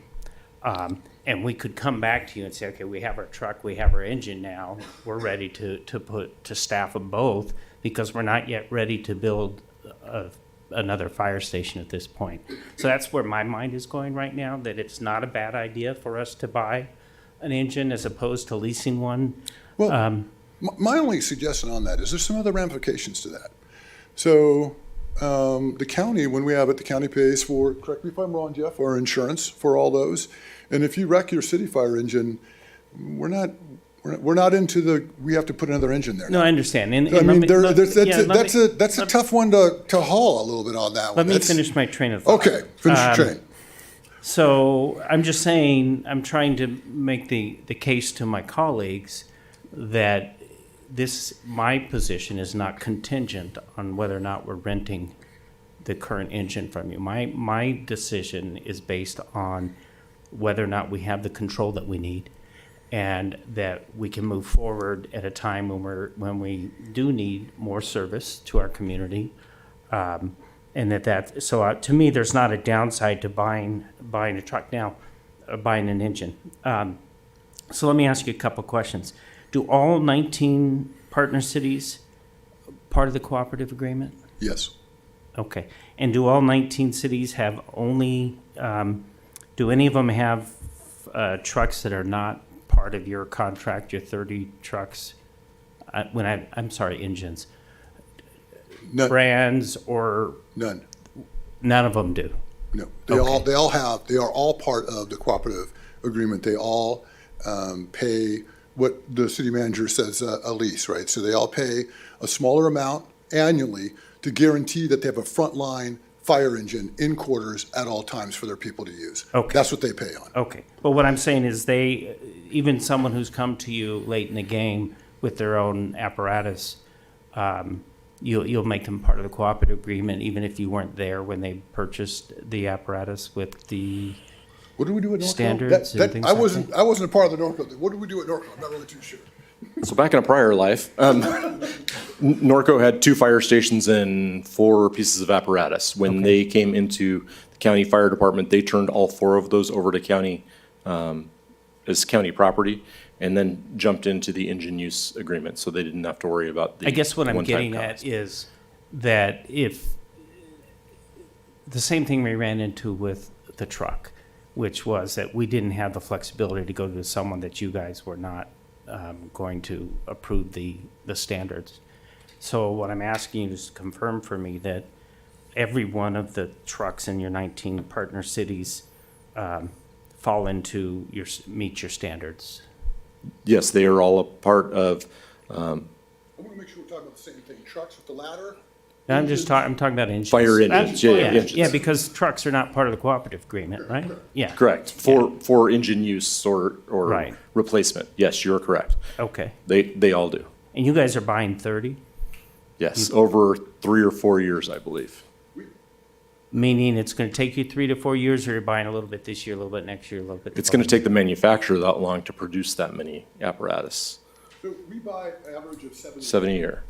Okay. To keep the fleet afloat, right? Our fire engines, we want them to be frontline for 10 years, and then a 200 series, which I talked about reserve for about 10 years. That's what we try to kind of do. We know we need to get 20 years out of all of our apparatus. It's one of those things, right? They're expensive, and it's public dollars, right? So we want to ensure that we get maximum life out of those things, and that's the number that we use currently right now is 7 a year. It probably needs to be bumped up a little, but that's the number.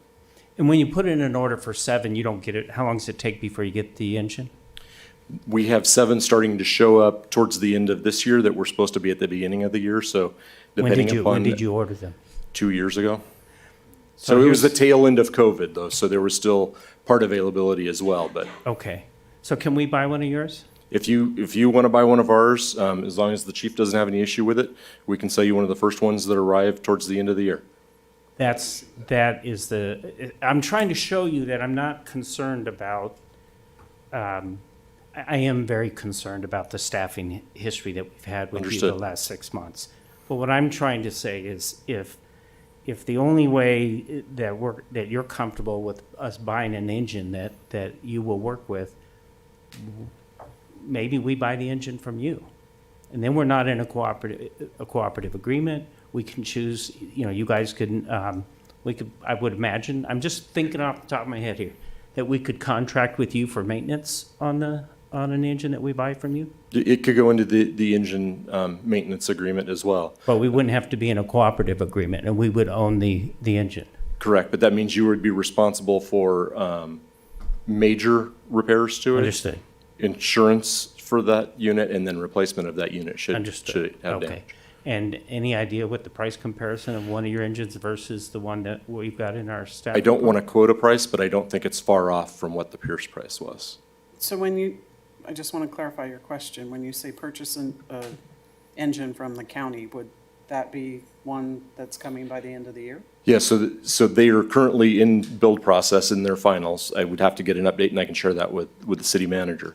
And we could say the first one that arrives or the second one that arrives. They haven't been titled to us. All we have to do is get a PO from the city, and we'll register in the city's name and work that piece out, and then it's your For me, apparatus. that would go a long way to make me feel a little better about the whole truck issue that we went through, that took a lot longer to get the order in. So my thought process is, we have an engine that we're not paying for until the truck gets here. So we have a year with an engine that's already paid for. And if the path for us to buy an engine is that we buy an engine that meets the standards of the county, their county standards are CAL FIRE, I don't want to. It's the county standards. County standards. We do work with CAL FIRE to make sure it meets their employee expectations, whether it comes to labor and OSHA requirements. And then at NFPA some point, standards. we have that extra engine that if we are able, and they're able to provide staffing, and we're able to staff an engine and a truck at 106, I think that I'd like a squad there too, but I think that would help us meet the gap until we can buy our next, or build our next fire station. That's the thought process I wanted to throw out to my colleagues. And I think I had, nope, that's all my questions. Thank you. So before I go to Mr. Martinez, so back to your trucks that are on order. So the 7 that you have coming each year, they've not been allocated to certain departments yet? So they're all going into the engine replacement program, so they're all technically on the county order. Okay. We did this actually with one of our squads for the city of Paris. They were in a very similar situation with their squad that they finally had the ability to staff, and they staffed it up, and it was very, very old. They're currently running it, but we had a squad that was inbound that wasn't going to be immediately put into service, and we did the very same thing with the city of Paris. So it Squad sounds like, vehicle. and from your previous comment, it would be real easy if we said, hey, yeah, put us on order, and we'll take one of those trucks, that whether it be this next shipment or the one in a year and a half or so. Absolutely. Okay. And then we All right. would just add on another one to our order. That's how we've And Mayor, I done it. just want to clear up my comment. Sure. I suggested that we could use the engine and the truck at 106 when we get to that level where we need that kind of service. But there's nothing stopping us from taking the engine we purchase and replacing our cooperative agreement engine and saving us some money there. Understood. As well. And that was kind of my thought process earlier. So thank you. Mr. Martinez. My closing concern was to clarify what the concern was. Was it the spec? Was it the spec and the brand? What was it that was preventing the county from their view on us purchasing, and it was clarified. So I appreciate that. So I just wanted to comment on that. That's a great idea, because I wanted to know, hey, if I found your brand and your specs at Joe's fire truck shop in New Jersey, would you be okay with that? So Let us know where that's at, because we may pick up some of those. So I just kind of you want a few also. So that was it. So if it's just that, then that might be a way to look at. So I appreciate that. I wanted to comment on that. Thank you. Mr. White, your light still on, or, okay. Back to you, Elizabeth. Any rebuttal to our direction? comments or anything to add? No, do I have direction to work with the county on purchasing an engine? Do we need to make that a motion or do just direction? Just Direction, because then we'd come back for Would you an prefer action a item. motion? It's up to you. No, I want to make sure that is the direction, and so what I'm going to do is bring that back on August 20th for approval of the purchase order. Yeah, because I And want I'll to. use the Okay. piggyback code, And the procurement code that allows us to piggyback. are we, their next shipment or a year and a half when? Well, I'm hearing the next shipment. So for about 1.4, he was ballparking, I know that you're not, but you said it should be pretty close. I want to say it's pretty darn close. And whatever one arrives that you guys ready to make the move, we'll keep in communication on that. They're good? Not a And we problem. have the ability to then, when that new truck arrives, to take that out of the cooperation agreement and amend the agreement that's there? It won't enter into it. It won't enter it, okay. It would stay out. It would stay out. But we would get But some it's kind of replacing an engine that's already there if we don't have the staff for it. But I'm just saying when it first comes in, Your mic? it could be part of the maintenance contract, right? With the engine that's at 66 without knowing, maybe Todd knows off the top of his head. No, we're talking about the new engine. We don't want to put it in the cooperative agreement. The They don't wanna engine add use, it you to want to just do the Exhibit C. maintenance, yes. Yeah, we would want to do the maintenance though. Understood. Yeah. Okay. So my question was, if it showed up today, does it replace an apparatus that's under the cooperation agreement? It could, right? It could. We would decide at that point? Yeah, okay. So we have the ability to make that decision? Okay, that's all I was looking for. Yeah, and that would be a discussion council would need to, Exactly. I would need direction on. Understood, okay. Yeah, and my only concern from my standpoint, clearly it's your guys' decision. We want you to know that you have the control, but if that engine was up for replacement, you're kind of negating the past years that you've been paying into it, so. Yeah, I got you. we Okay. understand that. And please, eyes wide open in this. If the engine goes through a catastrophic failure, it's on you. And those things can be very expensive. And I just want you to know that going in, eyes wide open in this, that, loses its motor and transmission for whatever reason, right? It's out of warranty. It's on the city instead of before where the county will put another fire engine there and put you in line. So it's a different thing, right? So you're not guaranteeing anymore. If you take it out of the cooperative agreement, you're not guaranteeing a frontline engine at Beaumont 66 anymore. The maintenance cost is fuel, tires, and a mechanic to make sure that it's sound. But if it goes wrong, there is no obligation under Schedule C, if you take it out of C, that the county will put a frontline engine in its place right now. Right now, any one of your engines goes, right now, as long as drive time, as long as wherever we find one and bring it in, that happens. And that engine's put on a wrecker and taken into Paris and whatever they got to do. But please understand, if you go out of that agreement, that doesn't happen anymore. And now you've got a squad. Just please understand that. What kind of guarantee insurance contract comes with the trucks you buy? Is there like a 2-year, 3-year, 100,000, 10,000? 100,000. I don't know. I wish I could tell you that was not where I thought we would end up in a conversation. Understood, but so I want to make sure that there's something in place, right? yes, there is. And also, Usually it's the engine, there's a warranty on it. Yeah. that's what I'm The talking about. drivetrain. And also, drivetrain. we're not prevented at any time in the future of saying, okay, we got this new engine, we now want to make it part of the cooperative agreement. No. The only thing that we ask, and we've had some other cities, and not Beaumont to be clear, that have tried to do that at the very end of life of an apparatus, and that's not fair I'm saying before to our cities like catastrophic- I think we Beaumont. did that in yeah, 2015. they were still close, Elizabeth. They weren't that bad. Let me tell you, there was others that were worse. That county took pity on us. Understood, okay, That's so. part of the partnership too. It truly is. Yeah. All right, thank you. So direction to staff would be looking to purchase a fire truck through. With the county. With the county and this amendment for the contract for, to confirm that there would be no rental fee, right? Because that needs to be amended to make sure we have that in writing. Am I correct? You have it in writing from the letter that we gave you, sir. I appreciate that, but I want a little bit more.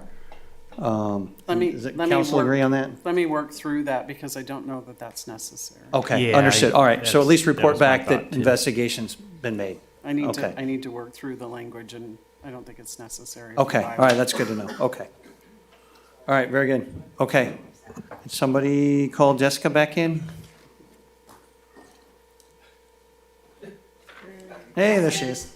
All right, on to item J2, Sports Park Synthetic Turf and Sports Lighting Project Update, Capital Improvement Project CIP P-04, and we have a staff report by Mr. Doug Story. Welcome back, Doug. Thank you for welcoming me back. Mayor and council, just wanted to give you an update on one of the projects that we have been working on. And I know that I've received some questions, and some of our community and leagues have wanted to get an update. So we wanted to have an opportunity to put this out there and let you guys all know where we are and where we stand on this project. Back in June of 2023, we awarded a professional services contract to Brightview Design Group. That was to design the turf conversion, which was the two southern fields at the sports park. They're going to be converted to the synthetic turf, and then also adding the sports lighting to those fields, as well as all of the baseball fields on the north end of the park. So we've been going through this process, and we hit a little speed bump in this process. Back in April, we were notified by Brightview Design Group that the company was going to be terminating their design services for that branch of their company. And so as part of that, they let go about 50 of their designers and architects, and they only kept on a very few. So when we first heard that process was happening, we reached out to them and wanted to know what the plan was. And there was a few of their projects that were selected because they were past the 60% portion already, that they would keep a few staff on board to see those to completion. And so ours was one of those projects. So we have been working with them to get to the plans to where they are now. And so we just received the 95% plans, which is great. Our last step in this process is just to confirm that our final set of comments from staff, from the Public Works Department and the Building Department, were added into the latest version of the plans. And then we will be ready to go towards creating the bid documents. And so we are, let's say, back on track and been receiving the plans as needed. And so we are looking forward to getting those bid documents prepared in the next month, and then getting the project uploaded onto our Planet Bids and prepare an RFP for contractors to bid on it. Probably at the end of summer or the very beginning of the fall. And we will be working through construction in the fall of this year. I've begun to reach out and work with some of our sports leagues and AYSO and Junior All-American Football, and begin to prepare them for the fall and the spring. We expect the construction period for this project when it starts construction. So after I come to you with award of contract for a contractor, that we would be probably in the 8 to 9 month period for construction. So that's what we're that's what we're expecting for a construction period for that. So we're working with the leagues to let them know that there'll be some displacement and some of those things going on as well. So as we have been working through the plans for improving the sports park, and through your direction is just investing a lot of resources into that park. We've also been reached out to by the San Gorgonio Pass Water Agency in some efforts to collaborate on some improvements. They are going to be doing some improvements on their hard corner, which is on the southwest corner of Beaumont Avenue and Brookside, where their recharge ponds and basins are right now. So they're going to be doing some improvements on that corner with some monuments and some things, and have asked us to consider doing some improvements on our corner as well.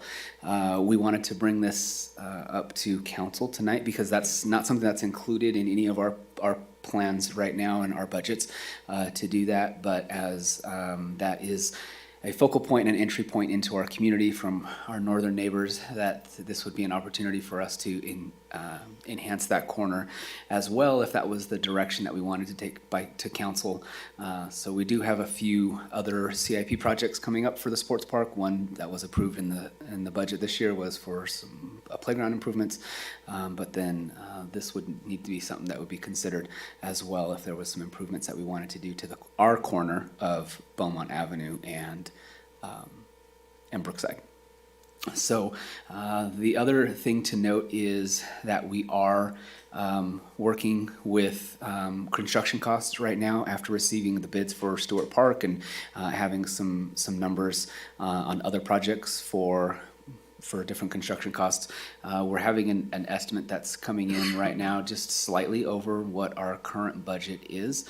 Our recommendation or our current thought is, as we move to the construction portion of the project and we receive actual bids, if there is a need for additional funding, that we would come to council and with some options on either where we would find additional funds if they were needed once we get that. So the estimates are coming in a couple $100,000 over what we currently are sitting at, but we wanted to just bring that to your attention as well. So in the attachments in here, I do have the renderings for what the sports park is going to look like in case you have forgotten, because it's been a little bit since we've done an update for this project, and then also the estimate, the engineer's estimate for the design. So if you have any other questions or anything else you'd like to discuss in terms of the sports park, I'd be happy to talk right now. All right, thank you, sir. And do we have any public comments? I have no written request. Rudy, do we have any callers on the line? I have no callers on the line. All right, thank you. And so to council for questions and discussion, Mr. Martinez. Yeah, so I just want to comment on the corner marker idea. So I think it's a good idea. I do like that concept of having something coming into the city from that direction. However, my concern is, and I calculated, I've taught 5,500 teenagers over my lifetime. So if you look at that corner, half of them spend their time there every day. So I'm concerned about the destruction of the monument. Now, if you look at the water, they have a nice fence around there, so it's going to look nice and stay nice. But what I worry about is the degradation of that marker. So, you want a nice marker to look nice coming in, and if you don't keep it up, then you're sending the opposite message from that marker. So, if you can convince me that there's something there that's going to be pretty sound, then I might be interested. But I just don't know. We've taken the fence down around. Well, that was really not a concern. You've seen the electrical panels there now. They're already graffitied. So I'm very concerned. So that I just want to throw that out there. So I like the concept, but I'm very skeptical. I'm also, of course, for cost. I want to make sure that our Stewart Park's going forward. We have a second phase coming in that, we have issues with cost on that. The sports park's just starting, so we don't know what to overrun on that yet. So I'm a little concerned about making sure that we set up another project before we get some finalized under our belt. So that's my only comment. Thank you. Any others? Mayor Pro Tem. Just quickly, in regards to synthetic turf, have we let the water district know that we're installing synthetic turf? I know we're not in a drought right now today, but typically they like to know about this stuff. I'd also like to make sure that the valves that Kevin talked about, that we let them know what we're doing as far as our efforts to conserve water. So just wanted to make that. We will. And for those new timers and things that we've installed, there's a reporting system now that they're all online that we'll be able to start doing, and we will pass that on in our monthly meetings or meetings that we have with them for sure. No other comments? All right, go ahead, Ms. Voigt. I feel like I'm at a crossroads. literally, I think, for that intersection, because I do think that a monument would be nice there. Right now, I'm not too happy with the way that that corner looks. And maybe we consider landscaping. Is there another option along those lines? I mean, I don't want to leave it empty and vacant, because right now I do feel it's an eyesore. And I understand all of your students that are, unfortunately, not loving on our property like we would like them to. So Robert and I had had the meeting with the Pass Water Agency, and I shared concerns with the foot traffic that goes through there and the reason we had to take the fence down. I had asked Robert to look at maybe at least finishing the sidewalk. It is problematic because we do have utility boxes there that make it difficult. There is, to Councilmember Martinez's point, we don't have a fence like the Pass Water Agency does. What about a flagpole? We have a flagpole at the park, but we could certainly add another one. Has that flagpole had any damage to it? Could we relocate that? I know in years past it did, but I don't recently know. I mean, But I was something like gonna- a beacon. I was going to suggest a refresh of the stream bed there. It really is outdated and it could use a refresh. I don't know about plants. They'll get trampled. Yeah. I mean, I think that's why I'm kind of leaning towards We could a certainly bring back concrete some flagpole or something along those lines, that if they're congregating around it already, let's give them something to congregate around. I don't know. What's that? Said meet at the flagpole. Yeah, I don't know. I'm just trying to, I mean, you could concrete the whole area. We wouldn't have those concerns anymore. I don't know. Just something I'm trying to think of. I would like to see something useful on that corner, that could bring pride to the city as well. So just kind of a thought around those lights. It would be low maintenance. Maybe something like the landscaping that they're doing and the rock work that they're doing in the medians on median. 6th Street, Yeah. kind of carries that through. With more hardscape than landscape or That's, something. I Sure. think, yeah. More I would- indestructible landscaping than. It would, whatever it is, needs to be indestructible. While we're kind of along these lines, I heard a comment about the electrical panel, I think, being graffitied. Have we thought about putting art around those? Actually not there. I Or have this goal to wrap the irrigation vaults on Palm Avenue with historical photos. yeah, either that or maybe the art, at the high school could paint them. I know in downtown Palm Springs they've done that.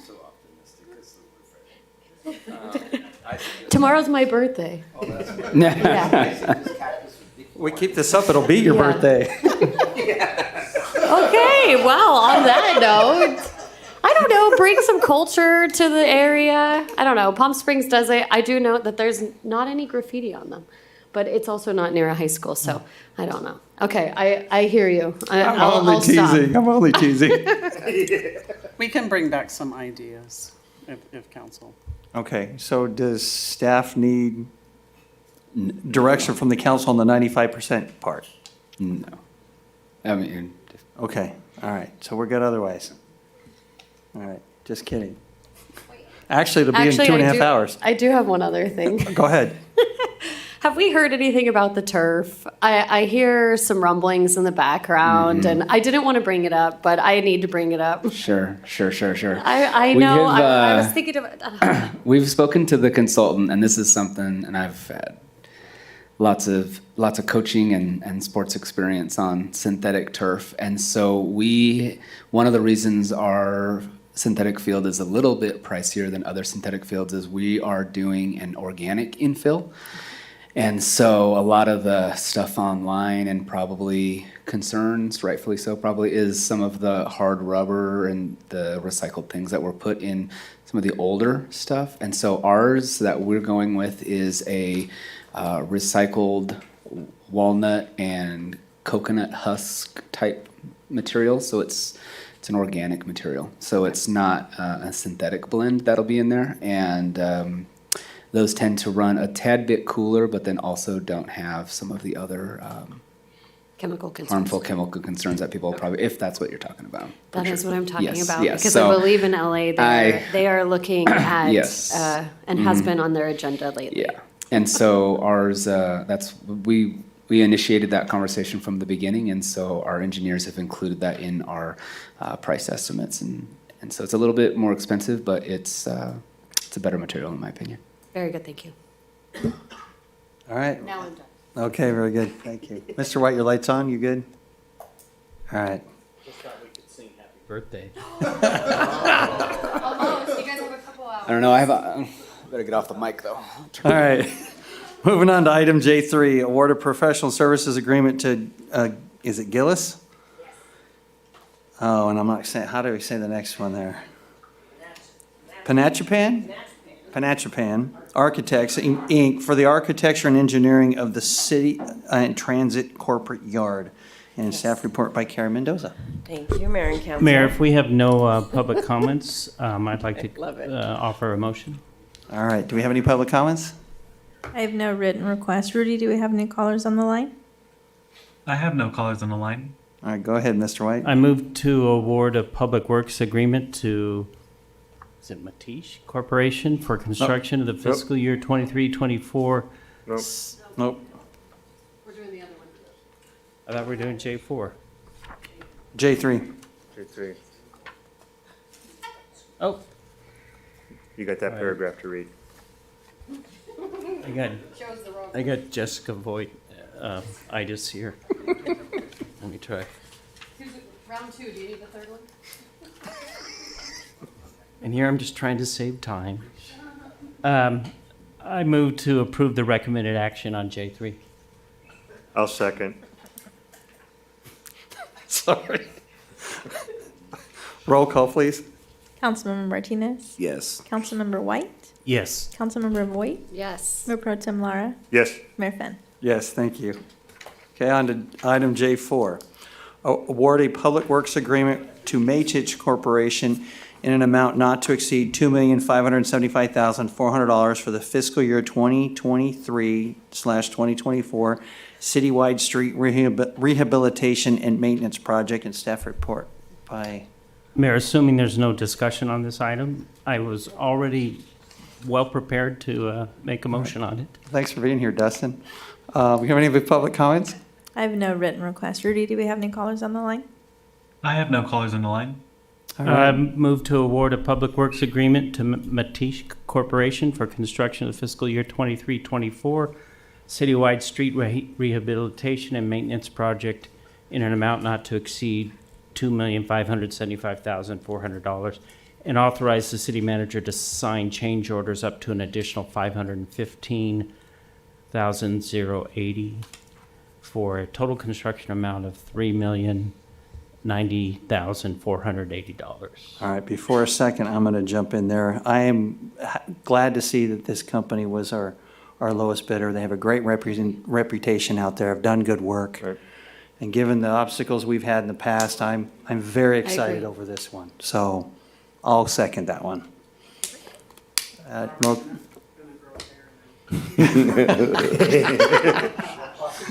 Because he lost it all from the other one, huh?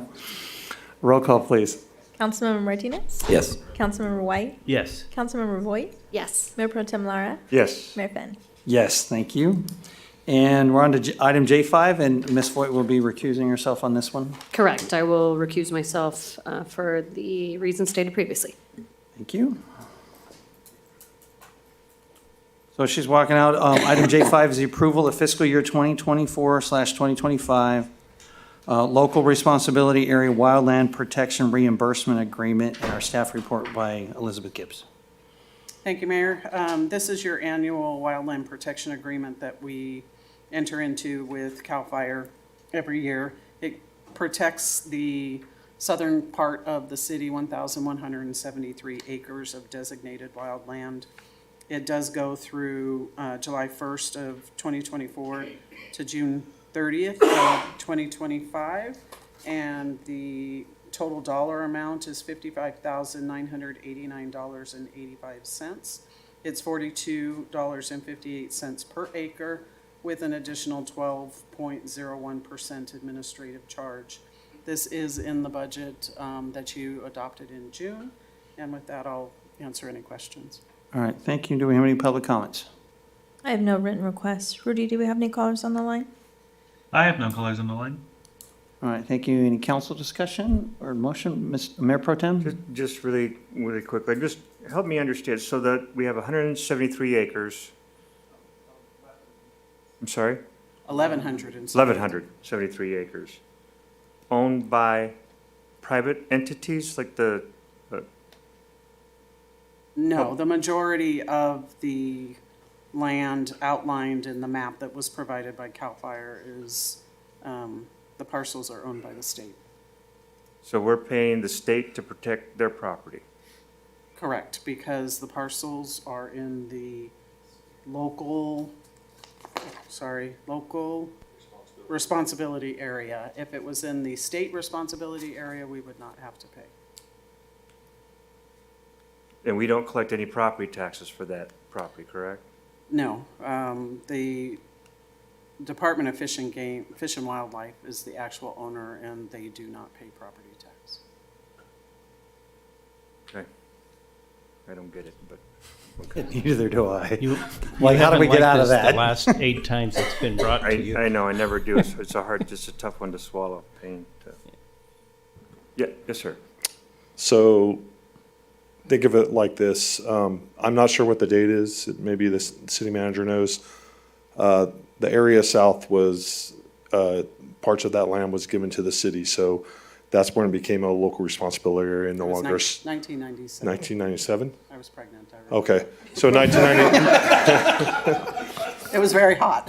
So in 1997, there was area that was given to the city and became a city boundary. So that area that used to be state responsible area now became a local responsible area. So if you think of that no different, that land, then think of University of California, Riverside. The state owns that land where the UCR is, but the city of Riverside has to provide the public safety, the fire protection. So it's the city's responsibility to provide fire protection within the city limits. That is now within the city limits. The total land within that now local responsible area or within the city boundary is actually over 8,800 acres. And what we've done is we've done what's called a mutual threat zone around where the boundary of the city touches the state responsible area. And we've done what we call a mutual threat zone. And the benefit to the state is we want to keep the fire off of the state if there was a fire that started within the city limits. So we will bring our state resources in to that mutual threat zone and fight the fire with no cost to the city. So we've shrunken down the acreage down to 1,173 acres. If we were to charge you the full over 8,800 acres, you'd be at $375,000 for a wildland protection agreement.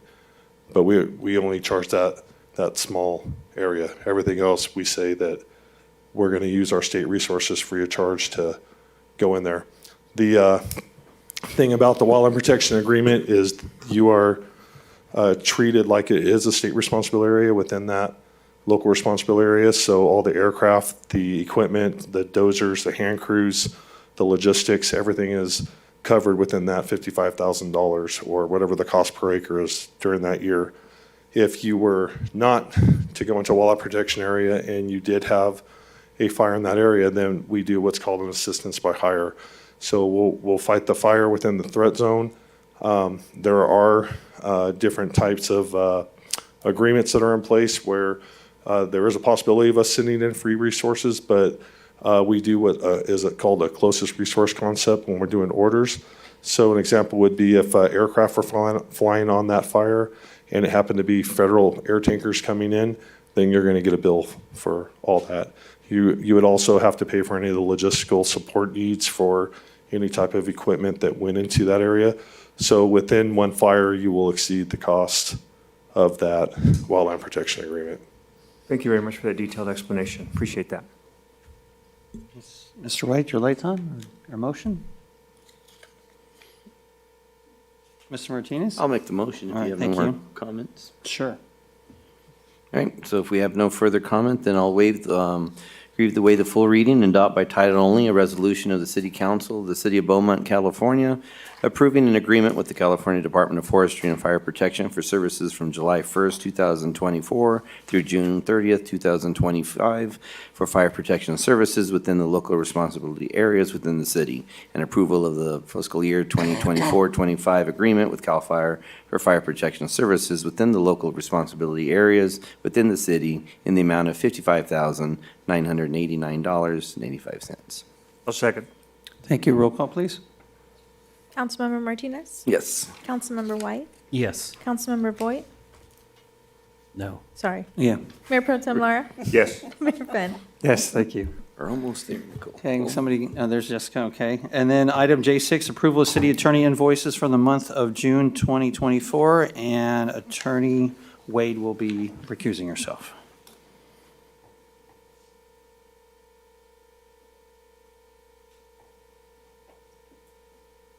Okay, and do we have any public comments on the matter? I have no written requests. Rudy, do we have any callers on the line? I have no callers on the line. All right, thank you. And council discussion or a motion? Yeah, I have a quick question. So this is for the month of June, correct? So this is the last month in our fiscal year? Correct. How are we looking as far as budget versus actual cost for our attorneys' invoices? I don't have the actual cost, but they are within budget for last fiscal year. Okay. Okay, thank you. All right. Can I get a motion? Yep. I'll move to approve invoices in the amount of $138,594.27. I'll second. All right, roll call, please. Councilmember Martinez? Yes. Councilmember White? Yes. Councilmember Voigt? Yes. Mayor Pro Tem Lara? Yes. Mayor Finn? Yes, thank you. And so on to consent item G6. And we did public comments on that earlier. And so we will, this is, does Ms. Voigt have to recuse herself on this one? Fire Station 106, construction and contingency ratification? No. No, Okay, all because right. it's about the building. Okay, gotcha. Okay, thank you. And so we'll turn the time. All right, good. All right, so I'm going to turn this over to Mr. White.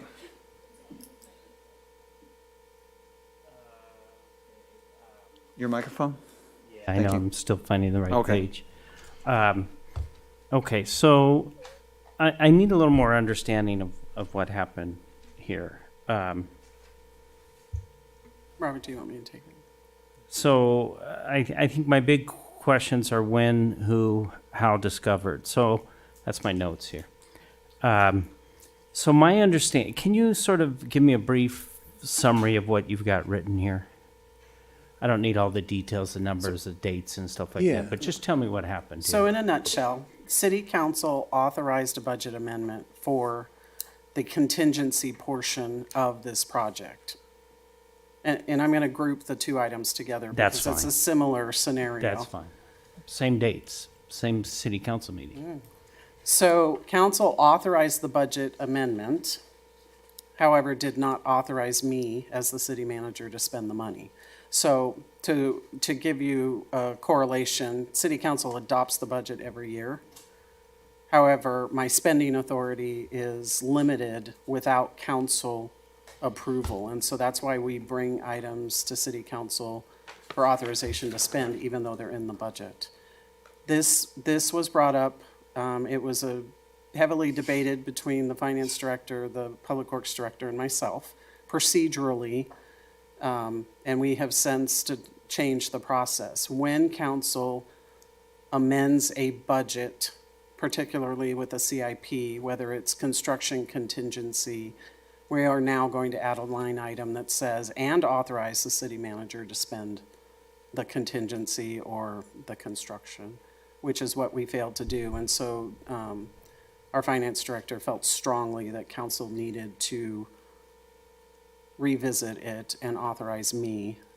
However, we had already gone down the path of spending the money because council had done the budget amendment. So we're ratifying it. Okay, so a couple of questions.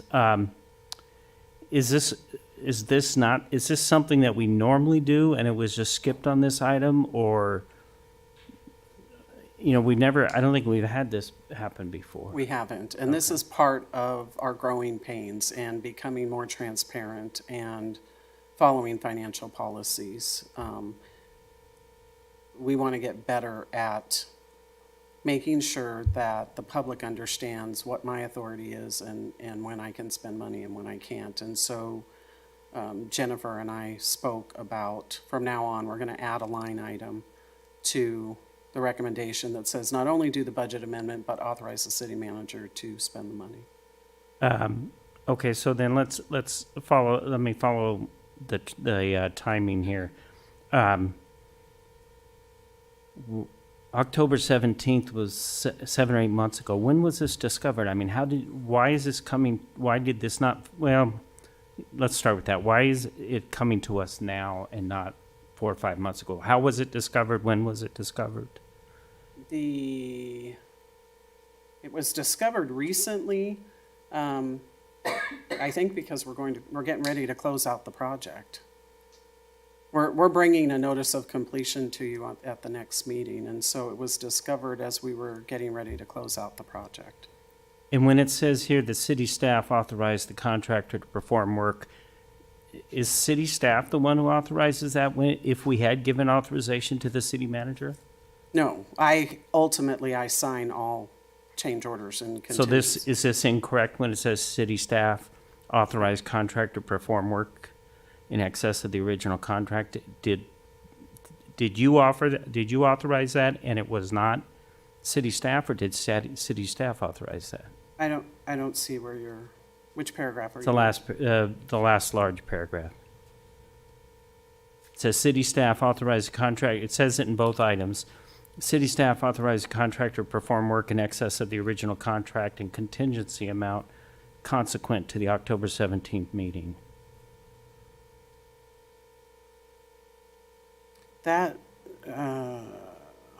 ambiguous. Let me back up.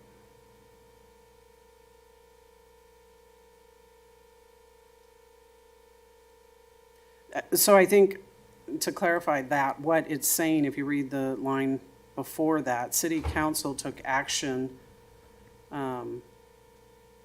to increase the original contingency amount, and then city staff, meaning city manager, authorized the contractor to perform the work, and now we're bringing it back as a ratification for me to approve, for council to approve me.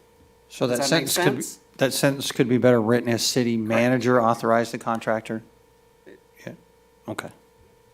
That's what I'm asking. Is it should have said city manager, because the council did not authorize anyone to approve the change orders, right?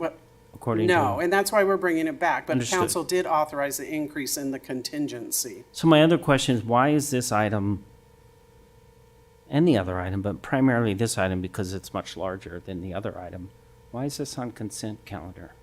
Because council's already seen it. Okay, This is but it's $300,000, and you're correcting a mistake that was somewhat vague, as you just agreed. I just think when we, either the council or the staff, make a mistake that then comes back to us to rectify a mistake that is this large, that it shouldn't be on the consent calendar. So that was my final concern on this. I know that we had dollar amounts on what goes on consent, what doesn't go on consent, but as you said, we're working on, being as transparent as possible. And I think the transparency of this item should have been not on a consent calendar item. And the other one, because of the same explanation I just gave, other than the fact that it's not as large as this one, I think it was 80,000, something like that. I just think for transparency purposes, and so that we are more focused on what happened here and why it's not going to happen again, it gives us a little bit better oversight. Understood, and the thought process was council had already seen this. You had already authorized the budget amendment? We thought we had done everything we needed to do, and we didn't. Correct. We have not in the past been as detailed as we want to be in the future. And so in the past, a budget amendment was taken as city manager has the authority to spend it on, and I'm just talking on capital improvement projects. But why, we have a finance director who's been here for how many years? Why is this just now coming up? We're trying to refine and get better at being as crystal clear and as detailed as possible. Okay. My personal opinion would be that in the future, if we're correcting a mistake that was made either by council or by staff, that kind of mistake should not be on the consent calendar. Just my opinion. I know we set guidelines for what goes and what doesn't go on the consent calendar. But unless there are any other questions, I'm ready to make a motion on these two items. I don't see any. Go ahead, sir. And I think they were G, can you give me the letters again? G6 and G9. I move to approve G6 and G9. I'll second. Roll call, please. Councilmember Martinez? Yes. Councilmember White? Yes. Councilmember Voigt? Yes. Mayor Pro Tem Lara? Yes. Mayor Finn? Yes, thank you.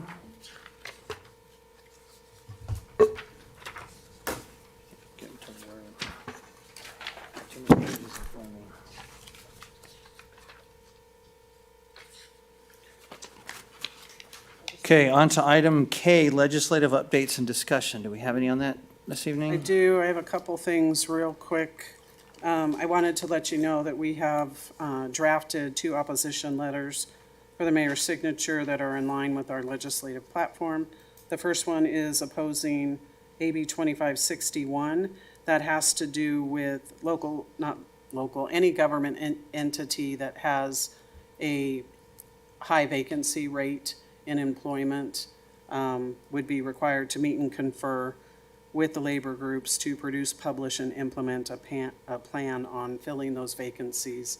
And that would have to be a public discussion, and we would have 180 days to do that. So we were working with our state lobbyist on drafting that opposition letter.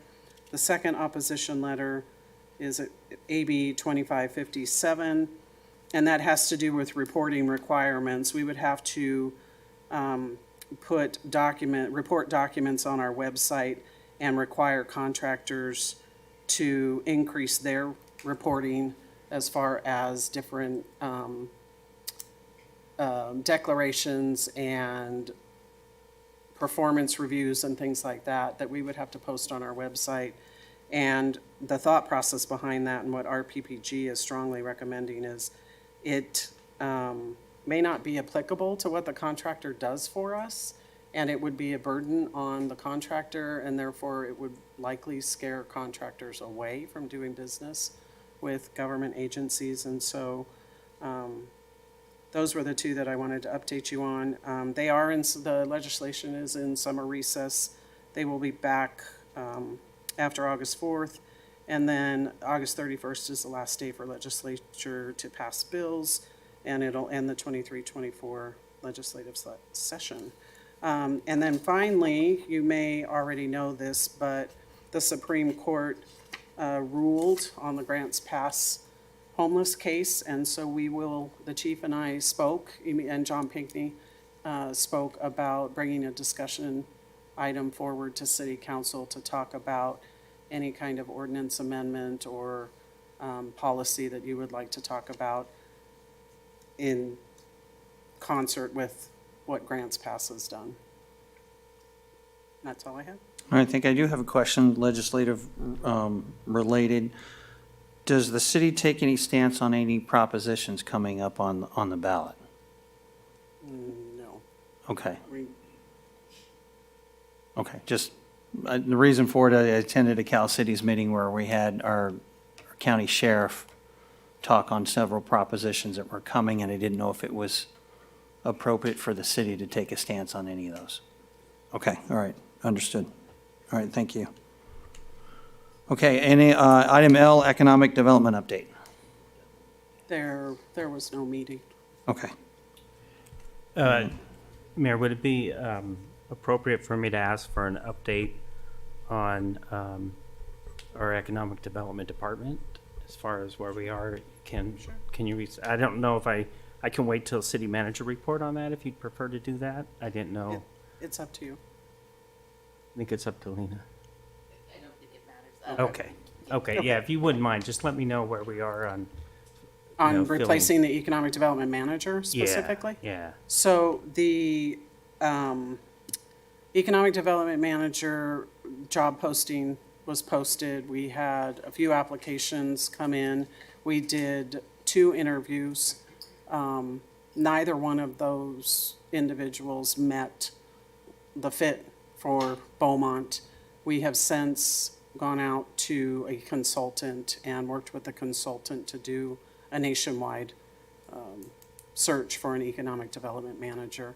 I have also authorized under my signing authority a signing bonus. We are in heavy competition with 3 other cities within Riverside County. One of them pays better, or more, I shouldn't say better. Their pay scale is higher.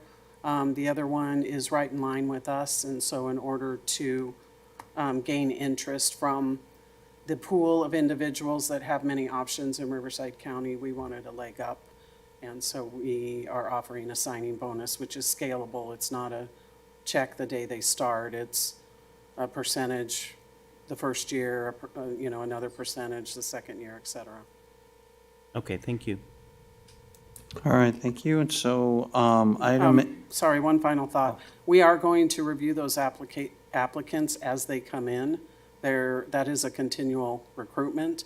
So as the applications come in, we will do those interviews for those that we think meet the minimum.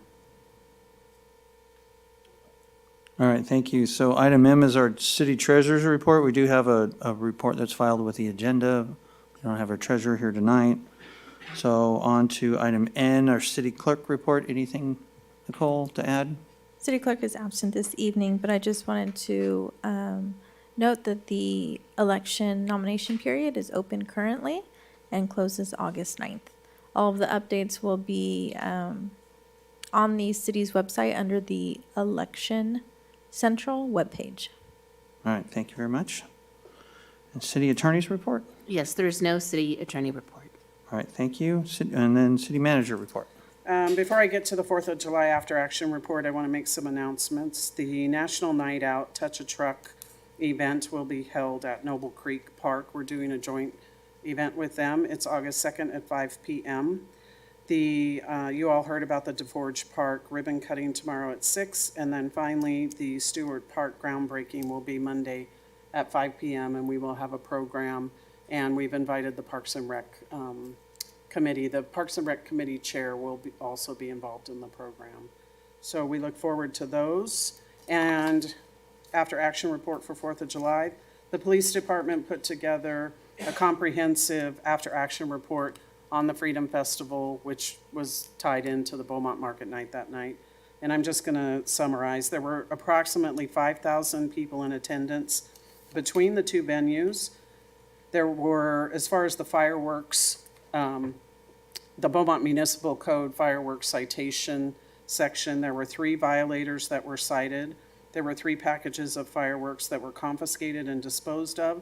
1 tree caught on fire near the area of Elm and 11th Street. And thank you to CAL FIRE who responded, and there was no damage to buildings reported. We did deploy drones to monitor any illegal fireworks. We had 57 911 calls for service related to fireworks, and total overtime spent for our police department was 47 hours. All in all, it was a good event. The start time for market night, we changed to 1 o'clock because it was the 4th of July and it was a larger crowd expected. We will go back to, we closed the streets at 1 o'clock. We will go back to the normal 2 o'clock street closures this Thursday. And they made some recommendations that I'll go through with Parks and Recreation staff for next year. That concludes my report. All right, thank you. And any additions or changes to our future agenda items? Okay, seeing none, and then, oh, go ahead, Mr. White. Yeah, I think I raised this with city manager. I think we need to either revisit the direction on Grace Street or get an update on Grace Street. And, because now we have. We have multiple interested parties. Correct. And my thought on that was, I'd like to have it as an agenda item to tell you what my thought on that was. Okay. So yeah, I think we need to discuss what our mission was there and what direction we want to go in before we start negotiating with, people who want to come in and lease it. So that was my future agenda item. And due to demand from that lease, should we bring that to the next council meeting? It's going to have to, because we want to get moving on entertaining some sort of relationship with somebody. Okay. I toured the building today. We're chasing off homeless, and we need to get somebody there. Okay. Not yet. Okay. That line, can I also get an update on the co-op agreement building that we have in the corner there with the county? The California building? Yeah. I toured that one today as well. We still have 2 tenants left. One lease ends September, and the other one ends November. It is in the middle of being re-roofed, so the HVAC is not on, and it's terribly hot upstairs. The downstairs is okay, so, but we still do have the two tenants. 2 tenants? 3 tenants. 5? Did I hear 5? 2 downstairs and, sorry, 2 downstairs, 3 upstairs. 5, yeah. The last lease, sorry, the latest lease ends in November, correct? Correct. Oh, okay. We meet with MSJC biweekly. All right, so then on to council reports. We'll start down at the end. Mr. Martinez, you may go first. Well, thank you. Okay, well, let me get all this out here. Okay, so let's see. I attended the Cal Cities Environmental Quality Policy Committee meeting. We had a general briefing with the state budget about the deficit and so forth, and they talked about the retail theft bill, which is probably what you were alluding to earlier. We had a lot of guest speakers. Climate Action Corporation, the Department of Toxic Substance Control, California Natural Resources Agency, the EPA, quite a few agencies just kind of discussing what projects they have and what jurisdictions or agencies might be interested in. I attended RCA. We went over the acquisition review of how we acquire property. It was very interesting and very detailed. And we have something called a strategic improvement assessment that's moving forward to create an action plan as far as acquisitions and some of the problems that have been created that is just by happenstance that happen to be detrimental to the program. So we're trying to figure out how to work through that. Unfortunately, there's a lot of tape when it comes to this type of stuff as the feds are involved and states involved and so forth. So we have a consultant that we hired to create that action plan, and I'll bring more information when we get more about that. A lot of feedback, excellent feedback from Beaumont City Nights in general, and of course the 4th of July Spectacular. So thank you for everyone involved with that and continuing to go with that. And that's all the crews. I've talked to our staff up there setting up things early, and putting up the pop-ups and so forth, and waiting until it's time to come in and take everything down. And it really takes an army to get that going. But, from the visuals that we've seen, the Channel 7 drone that you used on that, it really has a great concept look, and it's really getting people involved. So I just wanted to say that it's been great feedback, and I appreciate that. And I do appreciate Julie for doing all that she's done with the PR part and some of those segments. I'm not sure who all went to put those together, but the one on ABC, and I looked at our website and looked at the different highlights from some of the restaurants and so forth. So it's really nice to see us being highlighted like that, and very positive. And lastly, I appreciate Congressman Ruiz came in, talked about his, the federal financial support for our infrastructure here locally and our projects. So I thank him for coming down and talking to staff and council and presenting us the big check, literally the big check. Big check. So I think that's it. Thank you, Mayor. Thank you, Ms. White. I echo most of what Mr. Martinez said as well here, so nothing else to report. All right, I have a ditto on that with one extra announcement, is that we have a Veterans Information and Resource Fair coming up here at the Chatney Center on Saturday, August 17th from 9 a.m. to 12. So friends, veterans, family member of veterans, and all are welcome to attend. So with that, we'll move on to Mayor Pro Tem.